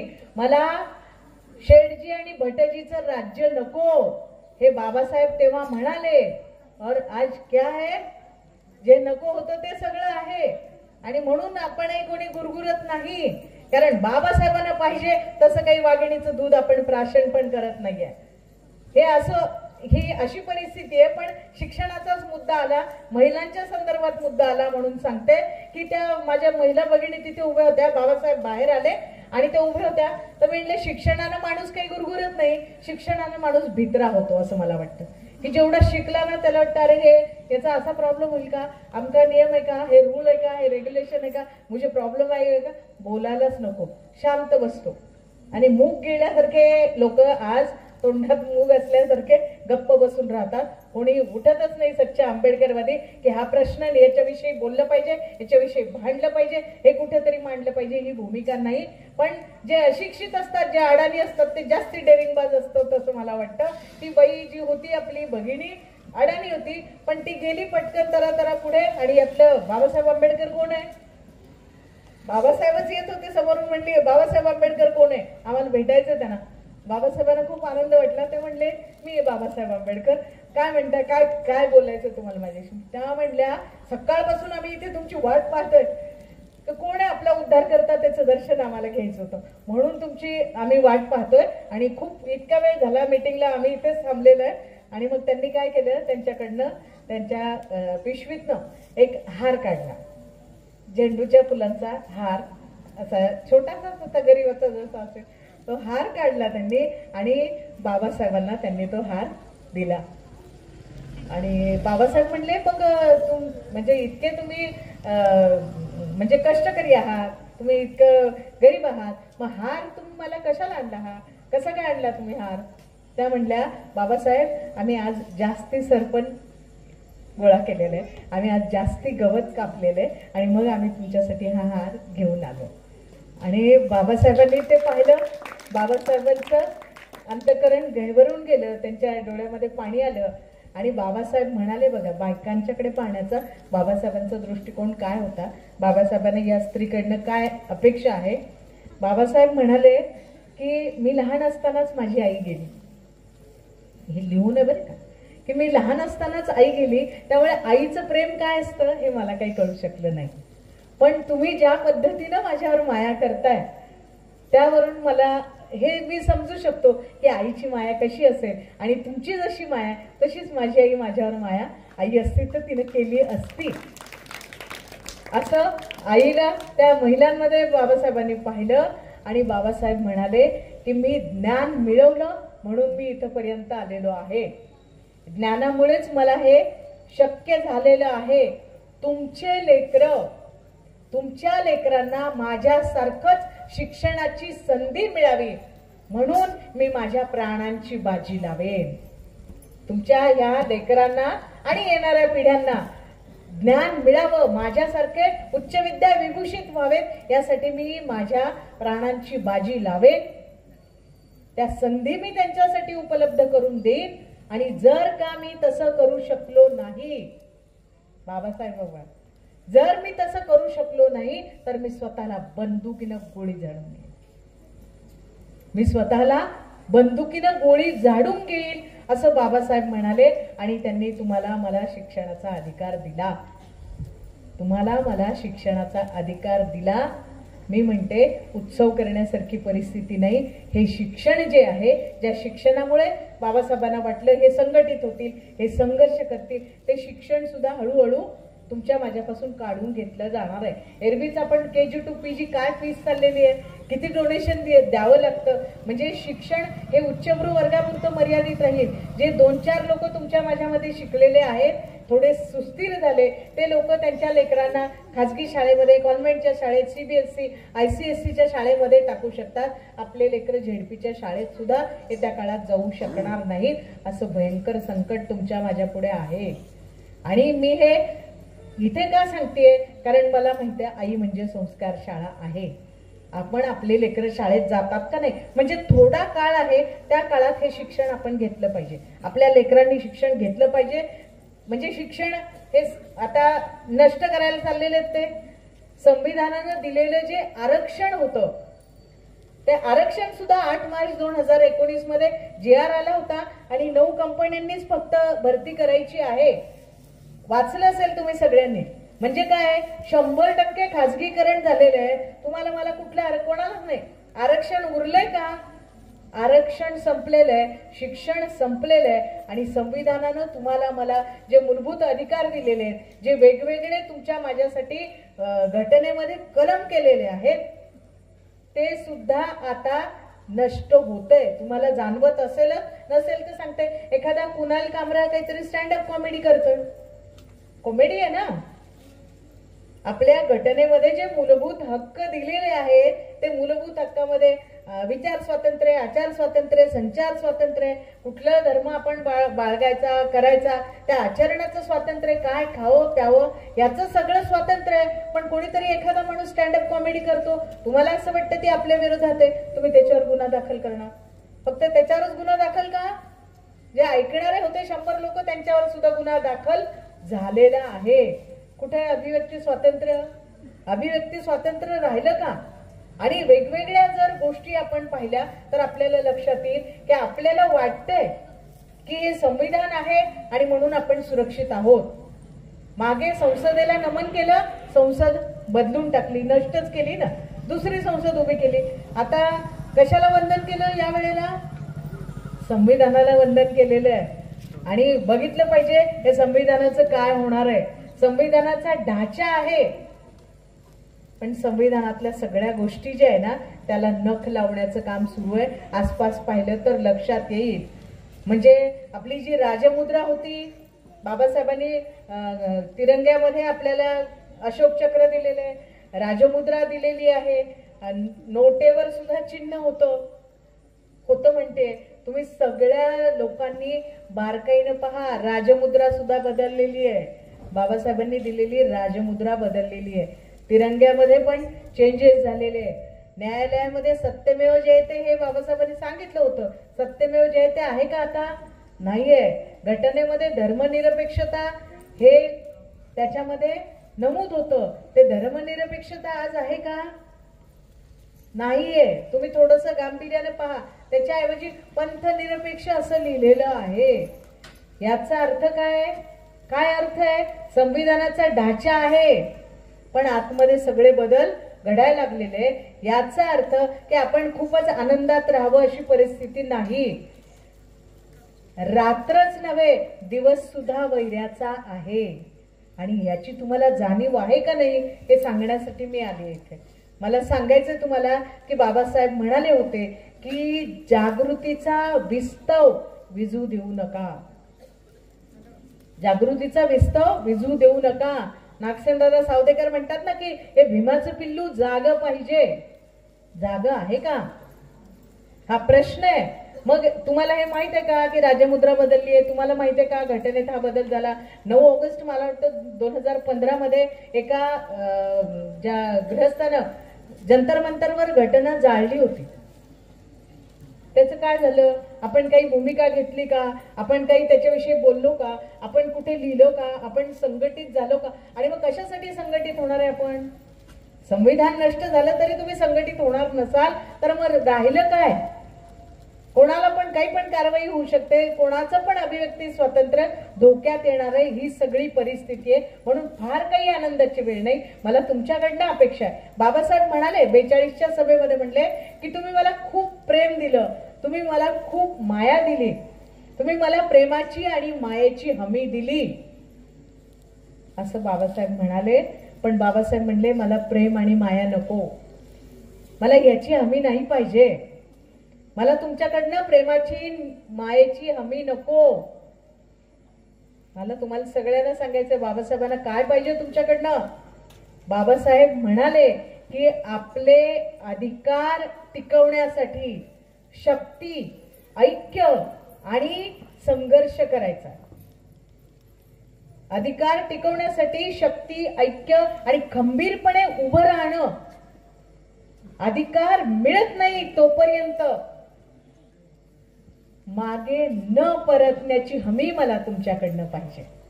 काय म्हणाले की तुम्ही शक्ती, तुमचं ऐक्य आणि खंबीरपणे उभं राहणं, आणि जोपर्यंत हक्क मिळत नाही तोपर्यंत मागे न परत, पळून जाऊ नका, ही हमी तुम्ही मला द्या. किती लोक ही हमी देत आहेत आज. मी असं पाहते आपले जे भावंड आहेत ते भावंड तह करण्यात आणि तडजोडी करण्यात अडकलेले आहेत. परिस्थिती सार्वत्रिक अशी आहे, इथे नसेल, पण तह करण्यामध्ये, तडजोडी करण्यात. आणि भगिनी मंडळाचं काय चाललेलं आहे, वेगवेगळे व्रत, वैकल्य, उपास, तपास, नवरात्र, कोकिळा व्रत, असं वट सावित्री वगैरे सगळे कार्यक्रम जोरदार सुरू आहेत. तुमच्याकडे नसतील पण अन्न असतील तर हाणून पडा. हे इतके होते पण आयुष्यात उजेड झाला नाही. बाबासाहेबांच्या मुळे तो उजेड झालेला आहे. इतकं ते वट सावित्री पौर्णिमेला ते मस्तपैकी रुमाल बिमाल, कशिदा करी केलेले रुमाल, त्या ताट घेऊन मस्त छानपैकी साड्या काठापदराच्या नेऊन त्या वट सावित्री पौर्णिमेला जायचं. हे या पद्धतीचे कार्यक्रम, किंवा कोकिळा व्रत आहे, वेगवेगळे व्रत आहे, उपास तपास करणे, हे सगळं चालू आहे. बाबासाहेबांची जयंती कोणी साजरी करेल का? जर करत असतील तर आनंद आहे, ते करण्यासाठी भाग पाडलं पाहिजे. पण तुम्ही हे का करता? बाबासाहेबांनी जे नाही म्हणून सांगितलं ते आपण करायला लागलो. म्हणलं बाबासाहेबांचा पराभव कोणी नाही करत. तुमच्या माझ्यासारखे फितूर झालेले लोक हेच बाबासाहेबांचा पराभव करतात. आणि कोणी येणार नाही स्वर्गातून उतरून. आता तुमच्या माझ्यावर जे अन्याय, अत्याचार, दर 4 सेकंदाला एका दलित महिलेवर अत्याचार होतो. जर ती अत्याचाराची आकडेवारी काढली तर तुम्हाला लक्षात येईल की परिस्थिती भयंकर भीषण आहे. आजही कोणी मंदिरात जायला नाही पाहिजे. बाबासाहेब काळाराम मंदिराचा संघर्ष करत होते तेव्हा म्हणाले आम्हाला प्रसन्न करून घ्यायचंय किंवा तिथे जायचं म्हणजे आम्ही काही मोठे होणार आहे, पुण्यवान होणार आहे असं नाही, पण आम्ही पण तुमच्यासारखे मानव आहोत आणि आम्हाला सुद्धा मानव म्हणून कुठेही जाण्याचा अधिकार आहे, हे सिद्ध करण्यासाठी मंदिरात चाललो. पण आज कोणी कोणी जात आहे, मग त्यांच्यावर अन्याय अत्याचार होतात. काही गरज नाही ना. एक किस्सा आठवतो, तो सांगतो की 2 मित्र होते, त्यातल्या एका मित्राला असा दृष्टांत झाला. आपण विज्ञानवादी आहे तसं दृष्टांत वगैरे होत नाही, पण कथा आहे. त्या कथेमध्ये की एका मित्राला दृष्टांत झाला की काय होणार आहे की मी तुझ्याशी आता बोलतोय. तो मित्र म्हणला की मी तुझ्याशी बोलता बोलता माझं शेणाच्या किड्यात रूपांतर होणार आहे. काय कळालं होतं त्याला की आपण बोलत असताना शेणाच्या किड्यात रूपांतर होणार आहे. म्हणून तो मित्राला म्हणला, सख्खा मित्र होता ना, त्याला म्हणला हे बघ बाबा, मी बोलता बोलता मी माझं शेणाच्या किड्यात रूपांतर होईल. तू माझा सख्खा मित्र आहेस. मी जर का शेणाच्या किड्यात रूपांतरित झालो तू लगेच मला मारून टाक. बरोबर आहे, कारण कोणाला शेणाचा किडा व्हायचं नसतं. मग त्यानं सांगितलं की बाबा मी शेणाचा किडा झालो की तू लगेच मला मार. आणि बोलता बोलता तो शेणाचा किडा बनला. मग काय झालं, मित्र गेला पटकन त्याला मारायला. शब्द पाळायचा ना. मित्र त्याला मारायला गेला, काय झालं असेल, तो शेणाचा किडा बनला. हा त्याला मारायला गेला. मारायला गेल्यानंतर तो शेणात जाऊन लपला. असं आसपास असतं बरं का की बाबासाहेबांनी विज्ञानवादी, प्रयत्नवादी, मानवतावादी, समतावादी, तथागताचा धम्म दिला तरी सुद्धा काहींचं पोट भरत नाही. मग नक्की नाही शरणं मरण म्हणायचं, इकडे बुद्ध जयंती, बाबासाहेबांची जयंती करायची, आणि तिकडे मग दुसरे वेगवेगळे काही सण, उत्सव, यात्रा. आम्ही परवा तिकडनं सोलापूरला गेले होते. तिकडनं येताना 2 ते 3 तास इतकी प्रचंड गर्दी, हायवेवर गर्दी. येडूबाई नावाच्या देवीची यात्रा तिथे होती. त्यांच्याविषयी आपल्याला आदरच आहे, असला पाहिजे. पण ही प्रचंड संख्या आपल्याकडचे पण काही जर जात असतील तो अभि आप ही बोलो, बुद्ध आहेत का ते? बुद्ध म्हणल्यानंतर काय की साधं सोपं तत्वज्ञान आहे. माणसानं माणसाशी माणसासारखं वागावं, मानवता, सोप्या शब्दात. हे असताना स्वर्ग नरक हे सगळं जे सांगितलंय, जे बुद्धानं टाकून दिलं, जे बाबासाहेबांनी टाकून द्यायला सांगितलं, पुन्हा कोणी ते गळ्यामध्ये जर घेऊन हिंडत असतील तर तुमचा माझा अंत अटळ आहे. दुसरा कोणी आपल्याला मारणार नाही, दुसरं कोणी आपल्याला पराभूत करणार नाही. पण स्वतःच आपण आपल्या गुलामीचे गोडवे गात असू, आपण आपल्या गुलामीचं कीर्तन जर करत असू, तुम्हाला कोण येऊन वाचवणार आहे? आणि बाबासाहेबांच्या पासून तुम्ही दूर गेले, बाबासाहेबांचं नुकसान आहे का? काही तथागताचं नुकसान आहे का? नाही गड्या, हे माझं तत्वज्ञान काही ऐकत नाही, म्हणजे हे नुसतं म्हणतात, पाठांतर करतात, पण आचरणात आणत नाही. बुद्धाचं काही नुकसान व्हायला लागलं का बाबासाहेबांचं नुकसान होणार आहे? कोणाचं नुकसान आहे? तुमचंच आहे. तुमच्यावर अन्याय अत्याचार झाला, तुम्हाला शिक्षण मिळालं नाही, तुम्ही मागे पडले, पुन्हा तुम्हाला गळ्यात गाडगे आले, पुन्हा तुम्हाला कमरेला फड आला. कोणी येणार नाही, तेव्हाही आलं नव्हतं. बाबासाहेब आहे म्हणून आपण इथे आलो. बाबासाहेबांनी तुम्हाला मला संविधान दिलं म्हणून किमान आपण बोलायला लागलो, ऐकायला लागलो, जगायला लागलो. पण धुंदीत राहू नका. म्हणजे डीजेच्या तिथे जायचं, नाचायचं, दुसऱ्या दिवशी झोपून राहायचं, झिंग उतरत नाही. असं जर होत असेल तर ही खूप लाजिरवाणी गोष्ट आहे. माझ्या माय बहिणींना विनंती आहे की हा काही बुद्ध जयंतीचा, हा भीम जयंतीचा कार्यक्रम असा नसावा. तुम्ही नाचा, शुद्धीमध्ये नाचा ना, आनंदोत्सव साजरा करा. तुम्ही म्हणजे इथे करताच वेगवेगळ्या पद्धतीचे कार्यक्रम, पण मला असं वाटतं की आपण संविधान पठणाची स्पर्धा ठेवली पाहिजे. या लेकरांना संविधानावर प्रश्नमंजुषा आयोजित करा. संविधान प्रत्येकाला कळालं पाहिजे. जसा सप्ताह असतो, हरिनाम सप्ताह असतो, कोणते वेगवेगळे असतात, तसे आपले संविधानाचे सप्ताह, संविधानाचे मी असं म्हणेन महिने प्रत्येक दिवशी आपली जी काही कमिटी आहे त्या कमिटीनं संविधान समजून सांगितलं पाहिजे. या मुलांना सांगितलं पाहिजे, हे समजून घ्या. त्याच्याशिवाय तरुणोपाय नाही. दुसरं कोणी येणार नाही, कोणी वाचवणार नाही. हे संविधान जे आहे बाबासाहेबांनी तुमच्या माझ्यासाठी दिलेलं आहे. बाबासाहेब म्हणाले, अत्यंत विपरीत परिस्थितीत आपण आहोत. संविधान सभेच्या शेवटच्या भाषणाच्या वेळेला म्हणाले होते. बाबासाहेब म्हणाले ना, आपण काय करतो ते आपली अवस्था कशी आहे त्या दृष्टांत पाठ नाही का लीळा चरित्रामध्ये चक्रधर स्वामींच्या याच्यात सांगितले ना, हत्ती आणि 4 आंधळीची गोष्ट आहे ना, तसं झालेलं आहे की कोणी एकच काहीतरी विचार उचलतो म्हणतं हाच बाबासाहेब, कोणी काहीतरी धम्माच्या संदर्भातला ऐकतं तो म्हणतं हाच बाबासाहेब, कोणी राजकीय संदर्भातला ऐकतो तो म्हणतं हाच बाबासाहेब. अखंड बाबासाहेब समजून घेणं सोपी गोष्ट नाही. आणि आपण नुसतं नामस्मरण करत असू आणि वागताना आपण जर पूर्वीच्या आपल्या महाराजांच्या सारखं वागत असू तर हा बाबासाहेबांचा सुद्धा अपमान आहे. मान्य आहे की नाही तुम्हाला मी काय बोलते? हा या पद्धतीनं अपमान करणं बंद करायला पाहिजे. कारण येत्या काळामध्ये जेव्हा परिस्थिती बिकट होईल तेव्हा कोण येईल? बाबासाहेबांनी तुम्हाला मला संविधान दिलं. हे संविधान तुमच्या माझ्यासाठी कवच कुंडले आहे. हे संविधान तुमच्या माझ्यासाठी प्राणवायू आहे. आपलं आयुष्य गेलं. या लेकरांना जर पुढे जगायचं असेल, यांना समतेनं, यांना प्रतिष्ठेनं जगायचं असेल तर यांच्यासाठी संविधान असणं गरजेचं आहे. शाबूत राहिलं पाहिजे. काय करावं लागेल आपल्याला? हे संविधान वाचवण्यासाठी आपल्याला प्राणपणानं उभं राहावं लागेल. येत्या काळात संविधान धोक्यात आहे. संविधान धोक्यात आहे म्हणजे काय? लोकशाही धोक्यात आहे. हा देश धोक्यात आहे. संविधान वाचवायचं म्हणजे देश वाचवायचा, आपलं स्वातंत्र्य वाचवायचं, या लेकरांचं भविष्य वाचवायचं. ही भयंकर गंभीर गोष्ट आहे आणि मला असं वाटतं हे आपण करू शकतो. जेव्हा काहीच नव्हतं तेव्हा बाबासाहेबांच्या सोबत आपण उभे राहिलो ना. आता तुमच्याकडे किमान ज्ञान आहे, किमान आपल्याला म्हणजे डोक्यावर छत आहे, आपण वाचू शकतो, लिहू शकतो, जगू शकतो. मला असं वाटतं आता तुम्ही घरात बसा किंवा घराच्या बाहेर जा, कुठे जरी असलात तर युद्ध अटळ आहे. आपण म्हणलं नाही बाबा मी नाही तिकडे जाणार, मी नाही मोर्चात जाणार, मी नाही आंदोलनात जाणार, पण हा मोर्चा आंदोलन आपल्या समोर येऊन टेपणार आहे, आलेलं आहे. म्हणून तुम्हा सगळ्या माय बहिणींना माझी विनंती आहे की खरा आंबेडकरवादी विचार काय ते समजून घ्या आणि नुसता समजावून घेऊ नका, आपल्या लेकरांच्या पर्यंत हस्तांतरित करा. कुठल्या शाळेमध्ये कुठल्या सिलेबसमध्ये सांगणार नाही, उलट सिलेबसमधून बाबासाहेब काढून टाकण्याचा प्रयत्न चालला, सिलेबसमधून फुले काढून टाकण्याचा प्रयत्न चालला. हे सगळं चाललंय. म्हणजे एकेकाळी होतं हा फुले शाहू आंबेडकरांचा महाराष्ट्र आहे, आता तो फुले शाहू आंबेडकरांचा राहिला नाही. तो फुले शाहू आंबेडकरांचा महाराष्ट्र बनवण्याची जबाबदारी कोणावर आहे, तर आपल्या सगळ्यांवर. कारण हा आपल्या जगण्याचा प्रश्न आहे. म्हणून मी तुम्हाला सगळ्यांना विनंती करीन की बाबासाहेबांचं तत्वज्ञान, त्यांचं क्रांतिकारक विचार आपण सगळ्यांनी आपल्या काळजावर गोंधून ठेवला पाहिजे आणि हे आपल्या लेकरांना आपण हस्तांतरित केला पाहिजे.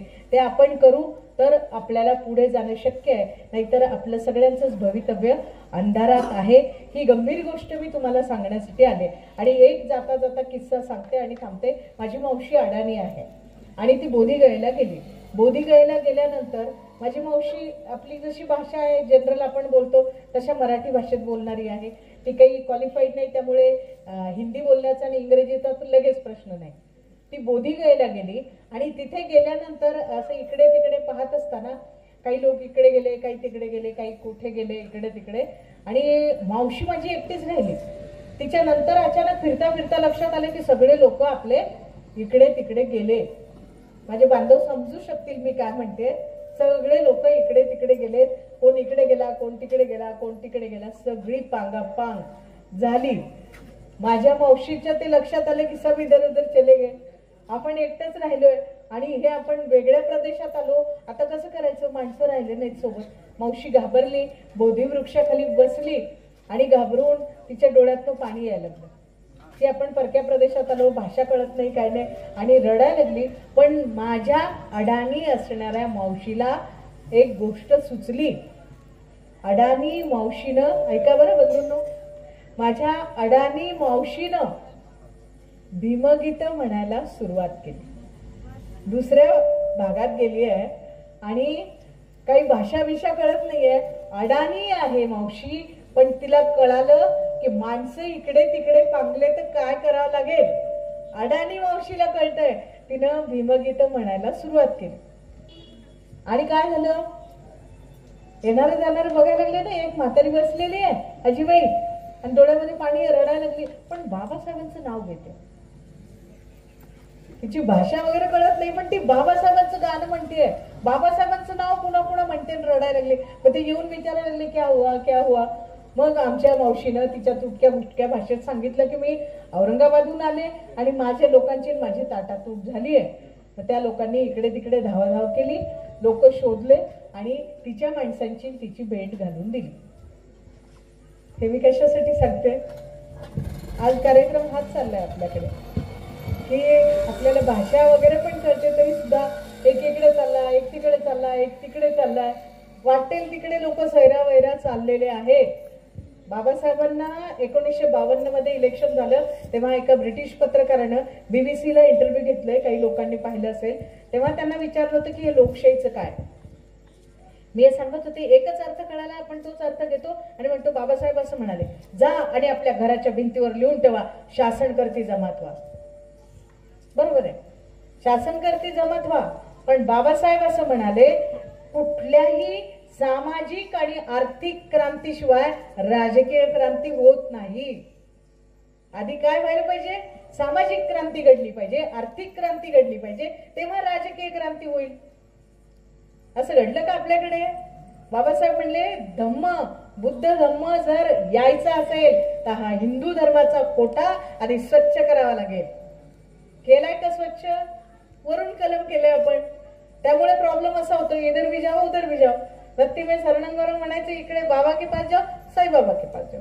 वाटेल तिथे लीन व्हायचं, दर्शन घ्यायचं, उपास करायचं, व्रत वैकल्य करायचं. हे कशामुळे, बाबासाहेब नीट समजून घेतला नाही. माझ्या भगिनींना विनंती आहे, तुम्ही आधी बाबासाहेब नीट समजून घ्या, कारण तुम्ही संस्कार शाळा आहे, तुमची जबाबदारी आहे. खरा बाबासाहेब कोणता आहे, खरा बुद्ध कोणता आहे तो समजून घ्या आणि आपल्या लेकरांना सांगा. संस्कृतीचं हस्तांतरण करण्याची जबाबदारी आपल्यावर आहे आणि बाबासाहेबांनी दिली आहे, ही तथागतांनी दिलेली आहे, म्हणून ते आपल्याला द्यायला पाहिजे. जेव्हा ते BBCनं इंटरव्ह्यू घेतला, ते म्हणले की तुमचं लोकशाहीच्या विषयी काय म्हणणं आहे. बाबासाहेब म्हणाले, म्हणजे त्यांनी विचारलं लोकशाही टिकेल का, काय वाटतं तुम्हाला. बाबासाहेब म्हणले, मी फार आशावादी नाहीये. आता 134व्या जयंतीला ते स्मरण आपण करतोय आणि ते स्टेटमेंट, ते इंटरव्ह्यू आहे, सोशल मीडियावर तुम्ही ऐकू शकता, बाबासाहेबांचा आवाज ऐकू शकता, तो इंटरव्ह्यू पाहू शकता तुम्ही. तर त्या बाबासाहेब म्हणाले की मी फार आशावादी नाही आहे, कारण ही जी लोकशाही आहे ज्या पद्धतीची असली पाहिजे, लोकशाहीचा आधार काय, बंधुभाव असला पाहिजे, बंधुभावावर लोकशाही आधारित असते. बाबासाहेब म्हणाले भारतामध्ये बंधुभाव नाही, भारतामध्ये वेगवेगळ्या जाती आहेत. किती जाती आहेत? 6,500 जाती आहेत. बाबासाहेब म्हणले प्रत्येक जात म्हणजे एक एक राष्ट्र आहे. जात कशी वागते, एकमेकाशी एकेका राष्ट्रासारखी वागते आणि एकमेकाशी शत्रूसारखी वागते. हे शत्रू राष्ट्रासारखे उभे आहेत. 6,500 जाती आणि ह्या एकमेकांना मारायला निघालेल्या आहेत. म्हणजे एखादा माणूस मेला, दंगल झाली, कोणी मेलं तर एकमेकांना काय विचारतं माणूस, आपला आहे का कोणी त्याच्यात, आपला माणूस गेलं का. म्हणजे माणूस म्हणून आपण कोणीच कोणाकडे पाहत नाही, आपण जात म्हणून पाहतो. आणि म्हणून बाबासाहेब म्हणाले या सगळ्या वेगवेगळ्या जाती आहेत आणि जोपर्यंत अशा जाती असतील तोपर्यंत हा समूह राष्ट्र बनत नाही. या देशाला राष्ट्र करण्याची जबाबदारी तुमची माझी आहे. आपल्याला या देशाला राष्ट्रात रूपांतरित करायचं असेल तर या जाती अंताची लढाई लढावी लागेल. आणि जाती अंत होत नाही तोपर्यंत तुमचे माझे कुठलेच प्रश्न सॉल्व्ह होणार नाही. म्हणून आपल्याला आधी या जातीच्या जोखडाला फेकून द्यावं लागणार आहे. कारण बाईची अवस्था, बाई तिला स्वतःची जात नाही. म्हणजे मी तर असं म्हणते, मका पूछो तो बेमका और पता पूछो तो लापता. स्वतःचं नाव सुद्धा बाईला स्वतःचं नसतं. लग्न झालं की नवऱ्याकडचं नाव लागतं. तिचं स्वतःचं नाव सुद्धा, माझं प्रतिभा अहिरे आहे, माझ्या मिस्टरांचं आडनाव राजानंद सुरडकर आहे, माझं काही नामांतर झालेलं नाहीये. माझ्या आई वडिलांनी जे दिलेलं नाव आहे ते नाव मी कॅरी करते आज. हे रेअर उदाहरण आहे, असं होत नाही.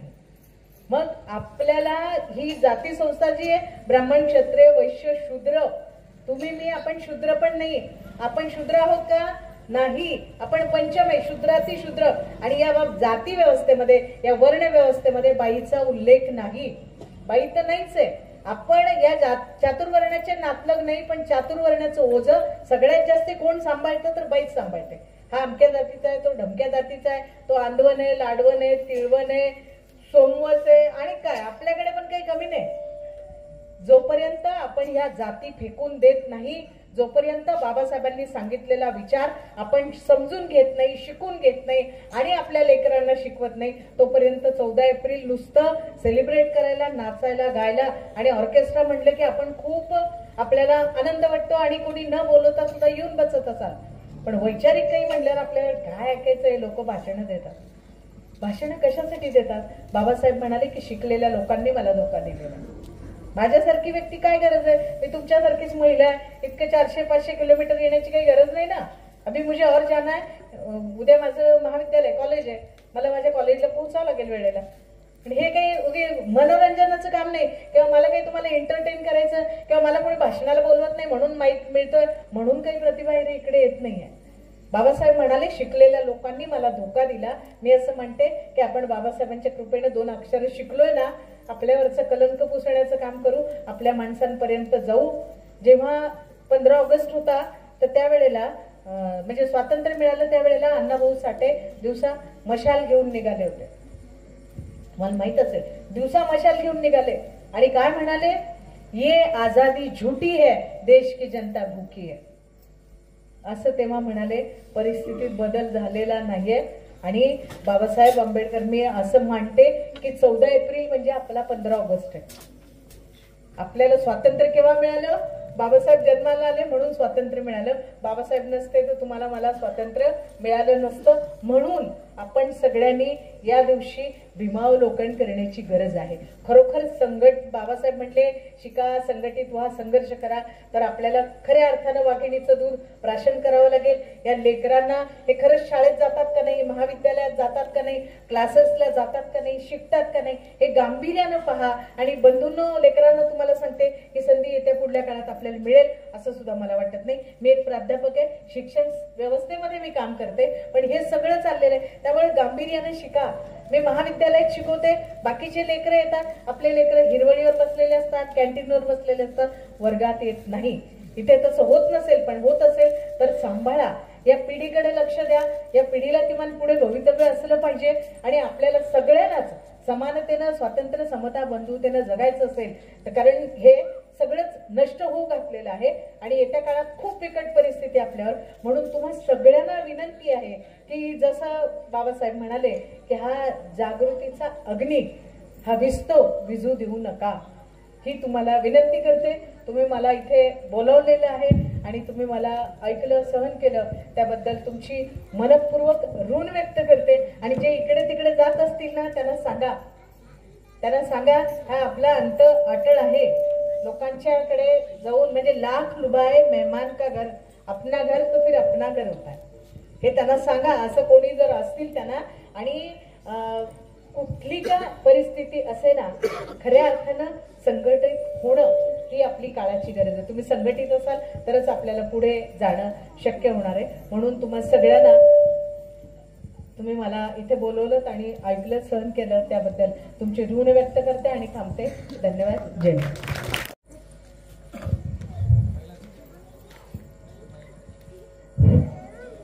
जसा आवाज असेल तसा सहन करा. भीमाची ओवी मी आपल्यासमोर सादर करते. माझ्या महिला भगिनी अधिक आहेत, त्यामुळे भीमाची ओवी सादर करते. भीम भीम करू भीम रामा, भीम भीम करू भीम भीमाईचा बाळ, भीम भीम करू भीम भीमाईचा बाळ. धरली मनुस्मृती, धरली मनुस्मृती, अन लावला ना जाळ, धरली मनुस्मृती, अन लावला ना जाळ. भीम भीम करू भीम 14वर तण, भीम भीम करू भीम 14वर तण.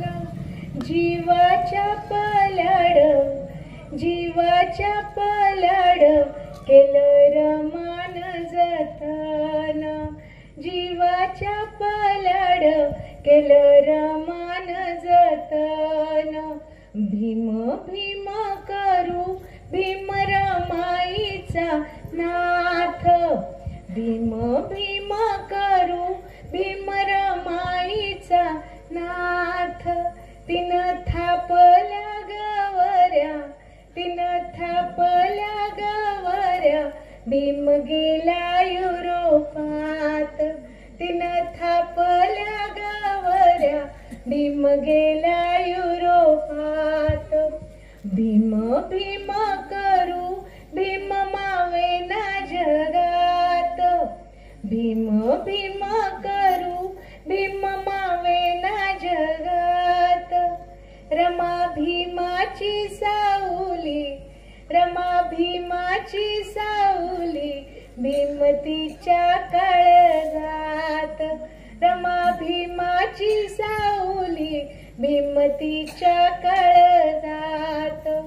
भीम भीम करू भीम खरा ज्ञानेश्वर, कारण कुठला ज्ञानेश्वर आमच्याकडे नाही आला, रेड्यांपाशी गेला पण आमच्याकडे नाही आला. सो भीम भीम करू भीम खरा ज्ञानेश्वर. भीमाचं राजगृह, भीमाचं राजगृह, विश्वज्ञानाचं भांडार, भीमाचं राजगृह, विश्वज्ञानाचं भांडार. भीम भीम करू भीम खरा जग जेठी, भीम भीम करू भीम खरा जग जेठी. कारण 33 कोटीतनं कोणी काय आलं नाही आणि म्हणून तुम्ही इथे नाही आलो. तर भीम भीम करू भीम खरा जग जेठी. सोडलं मंत्रीपद, सोडलं मंत्रीपद, हिंदू आया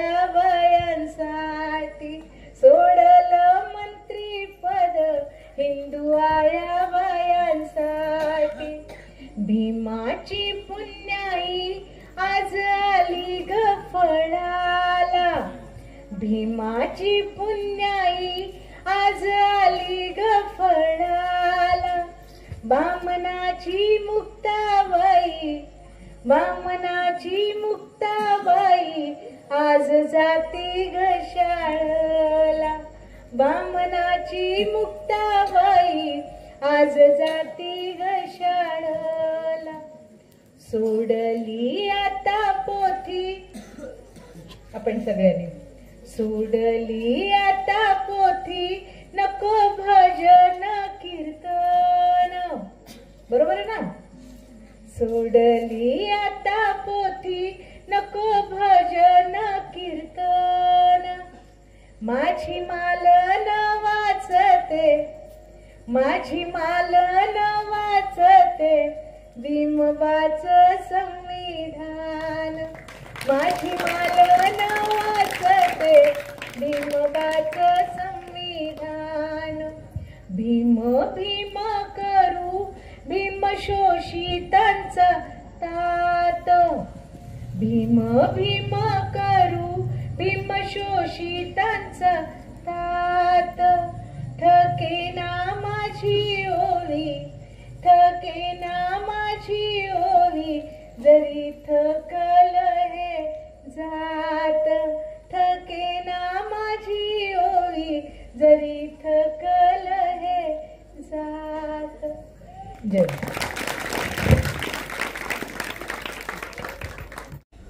त्यामुळे मी अजून काय फार बोलावं असं स्वतःला वाटत नाही आहे. पण मला एक नंबरला सगळ्यात पहिल्यांदा मला कौतुक करायचं आहे. तर ते आज निवेदन करणाऱ्या दोन्ही भगिनींचं, या दोघींनी खूप सुंदर निवेदन केलं आहे. त्यामुळे पहिल्यांदा त्या दोघींच्यासाठी आपण टाळ्या वाजवल्या पाहिजे. डॉक्टर बाबासाहेब आंबेडकर जयंती उत्सव मंडळाच्या वतीने आयोजित कार्यक्रमासाठी आवर्जून उपस्थित असलेल्या डॉक्टर प्रतिभाताई, व्यासपीठावर उपस्थित असलेले माझे मित्र मदनलालजी गायकवाड आणि मंडळाचे अध्यक्ष महेश. नेमकं स्त्री विचार घेऊन प्रतिभाताईने एवढे वेगवेगळे विषय हे या विचारपीठावरून मांडले. त्यानंतर म्हणजे प्रतिभाताईच्या नंतर बोलणं हे जरा जास्तच कठीण आहे. जी सातत्याने वक्तृत्वामध्ये नेहमी वक्तृत्व जी देत असतात मंडळी, त्याच्यानंतर कुणीतरी अन्य माणसाने बोलणं हे मोठं कष्टाचं असतं. पण ताई, मी एक उदाहरण या तुमच्या या विषयाला धरून मी एक कंटिन्यू एक छोटं उदाहरण सांगून मी माझा समारोप करतो, अध्यक्षीय समारोप करतो. परवा वाचनामध्ये माझ्याकडे एक पुस्तक वाचनात आलं. डॉक्टर बाबासाहेब आंबेडकर आणि राजर्षी शाहू महाराज या दोघांच्या पत्रव्यवहारावरचं एक पुस्तक वाचण्यात आलं. आणि ही दोन्हीही खूप महान व्यक्ती होत्या, तुम्ही सगळेजण जाणताच. तर या दोघांमधला पत्रव्यवहार वाचत असताना डॉक्टर बाबासाहेब आंबेडकर हे नेमकं राजर्षी शाहूंच्या प्रती काय संवेदना व्यक्त करत होते आणि काय आदरभाव व्यक्त करत होते. एखाद्या माणसाला मदत केल्यानंतर त्याची कृतज्ञतेची उंची काय असावी आणि त्या कृतज्ञतेच्या उंचीमधून काय शब्दप्रयोग वाहत राहावा, काय व्हायला असेल, तुम्ही जस्ट इमॅजिन करा. डॉक्टर बाबासाहेब आंबेडकर हे अत्यंत आदराने राजर्षी शाहूबद्दल लिहितात की एकदा बाबासाहेब आंबेडकर हे त्यांच्या भायखळ्याच्या छापखान्यामध्ये बसलेले होते आणि अचानक गेटसमोर राजर्षी शाहूंची 4 व्हीलर येऊन थांबली. त्याच्यातून शाहू महाराज उतरले आणि ज्यावेळी शाहू राजा उतरल्याच्या नंतर बाबासाहेबांना दिसलं की शाहू महाराज आपल्या भायखळ्यामध्ये येऊन थांबलेले आहेत. लगबगीनं बाबासाहेब बाहेर आले आणि बाबासाहेबांनी त्यांना असं म्हटलं की आपण इथं येण्याची तसदी का घेतली? मला आपण जर पत्रांनी कळवलं असतं तर मी नक्की आपल्याला कोल्हापुरात भेटायला आलो असतो. पण शाहू महाराज असं म्हणाले की मी अन्य कामाच्या निमित्ताने मुंबईत आलोच होतो, पण या निमित्ताने तुमच्याशी काही चर्चा होईल, भेट होईल, एवढ्याच कारणाने मी अचानक तुमच्याकडे आलो. आणि दोघांच्या खूप साऱ्या गप्पा झाल्या. बोलताना पुन्हा विनम्रतेने बाबासाहेबांनी असं म्हटलं की पुन्हा ज्यावेळी याल त्यावेळी मला जरूर पत्राने कळवा, मी नक्की तुमच्या स्वागतालाही असेल आणि काही महत्त्वाचं बोलणं असलं तर मला तुम्ही जरूर इन्व्हाइट करा आणि मला पत्राने कळवा, मी कोल्हापुरात येईल. बाबासाहेबांच्या बद्दलचा अजून एक त्या दोघांचा एक संवाद सांगतो आणि थांबतो की नागपूरमध्ये एक असंच खूप मोठं समाजाचं अधिवेशन बोलवलं आणि त्या अधिवेशनासाठी राजर्षी शाहूंना विनंती केली की या संमेलनाला, या अधिवेशनाला तुम्ही आलं पाहिजे, तुम्ही यावं, याच्यासाठी त्यांनी पत्र पाठवलं.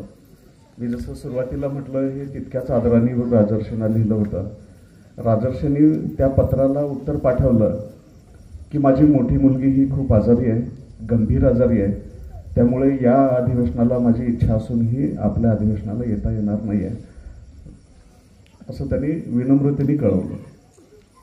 बाबासाहेबांनी पुन्हा त्यांना पत्र लिहिलं आणि पत्रामध्ये त्यांनी असा उल्लेख केला की समाजाचं हे खूप मोठं अधिवेशन आम्ही घ्यायचं आमच्या मंडळीने निश्चित केलं आहे, त्याची पूर्वतयारी ही खूप दिवसापासून झालं आहे आणि तुम्ही आला नाहीत तर माझ्या माता भगिनी, त्याचबरोबर माझे जे बांधव आहे, एवढी वर्षांनी पिचलेली आहेत, एवढ्या मोठ्या समाजाला तुम्ही दिशा देणार नाही आणि माझ्या या कार्यक्रमासाठी व्यासपीठावर आपण आला नाही तर ही हजारो वर्षापासून निश्चित पडलेली माणसं ही हळूहळू कुठेतरी जागृत होत आहेत आणि त्याच्यामध्ये तुम्ही न आलात तर खूप समाजाचं, माझ्या माता भगिनींचं, बांधवाचं नुकसान होईल. जेवढी काळजी तुम्हाला तुमच्या मुलीची वाटते की गंभीर आजारी असताना तुम्ही मुलीची काळजी घेण्यापोटी तुम्ही कोल्हापूर सोडू शकत नाही, मलाही माझ्या बांधवासाठी असाच विचार मला माझ्या या अधिवेशनाच्या निमित्ताने मांडायचं आहे. माझी पुन्हा विनंती आहे की राजर्षी तुम्ही आलं पाहिजे आमच्या या कार्यक्रमासाठी. आणि मित्रांनो, बाबासाहेबांच्या या सद्भावनापूर्वक विनंतीला राजर्षी शाहूंची मुलगी अतिशय गंभीर आजारी होती. ती मुलगी गंभीर आजारी असताना सुद्धा राजर्षी शाहूंनी कोल्हापूर सोडलं आणि बाबासाहेबांच्या विचारधारा गृहीत धरून किंवा त्यांनी केलेल्या विनंतीला मान देऊन बाबासाहेबांच्या कार्यक्रमासाठी नागपुरात पोहोचले, कार्यक्रम अटेंड केला. ही त्या एका महिलेच्या मुलीसाठी किंवा एका मुलीसाठी, एका महिलेसाठीच नाही आहे, तर ह्या सुद्धा आपल्याच महिला आहेत असं मानणाराही राजर्षी शाहू राजा होता. आणि त्याच्या बाबासाहेबांच्या शब्दाला देऊन हा राजा आपलं स्वतःचं घर, मुलगी सोडून सुद्धा या समाजाला मार्गदर्शन करण्यासाठी व्यासपीठावर उपस्थित होता. ही दोघांची गाढ मैत्री म्हणा किंवा हे रिलेशन आहे, ही खूप मोठ्या उंचीवरची होती. ती एवढ्यासाठीच होती की समाजासाठी आपण आपला सातत्याने वेळ दिला पाहिजे, समाजासाठी इन्व्हॉल्वमेंट पाहिजे, ही दोघांची विचारधारा होती. त्यामुळे त्या दोघांचा स्नेह हा कायम होता.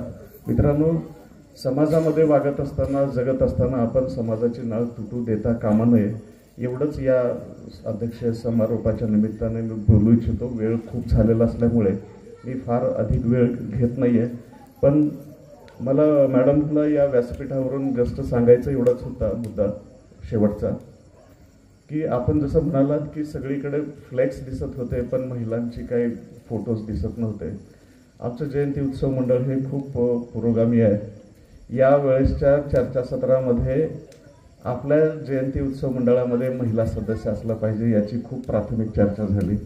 कदाचित पुढच्या वर्षामध्ये या जयंती उत्सव मंडळाचा कोणीतरी महिला अध्यक्ष असेल किंवा कोणीतरी महिला सभासद हे नक्की 50% त्याच्यामध्ये असतील असं मला आशावाद वाटतो. आणि जयंती उत्सव मंडळाने मला अध्यक्षपद दिलं त्याबद्दल मी आभार व्यक्त करून मी माझे 2 शब्द थांबवतो. धन्यवाद. धन्यवाद सर.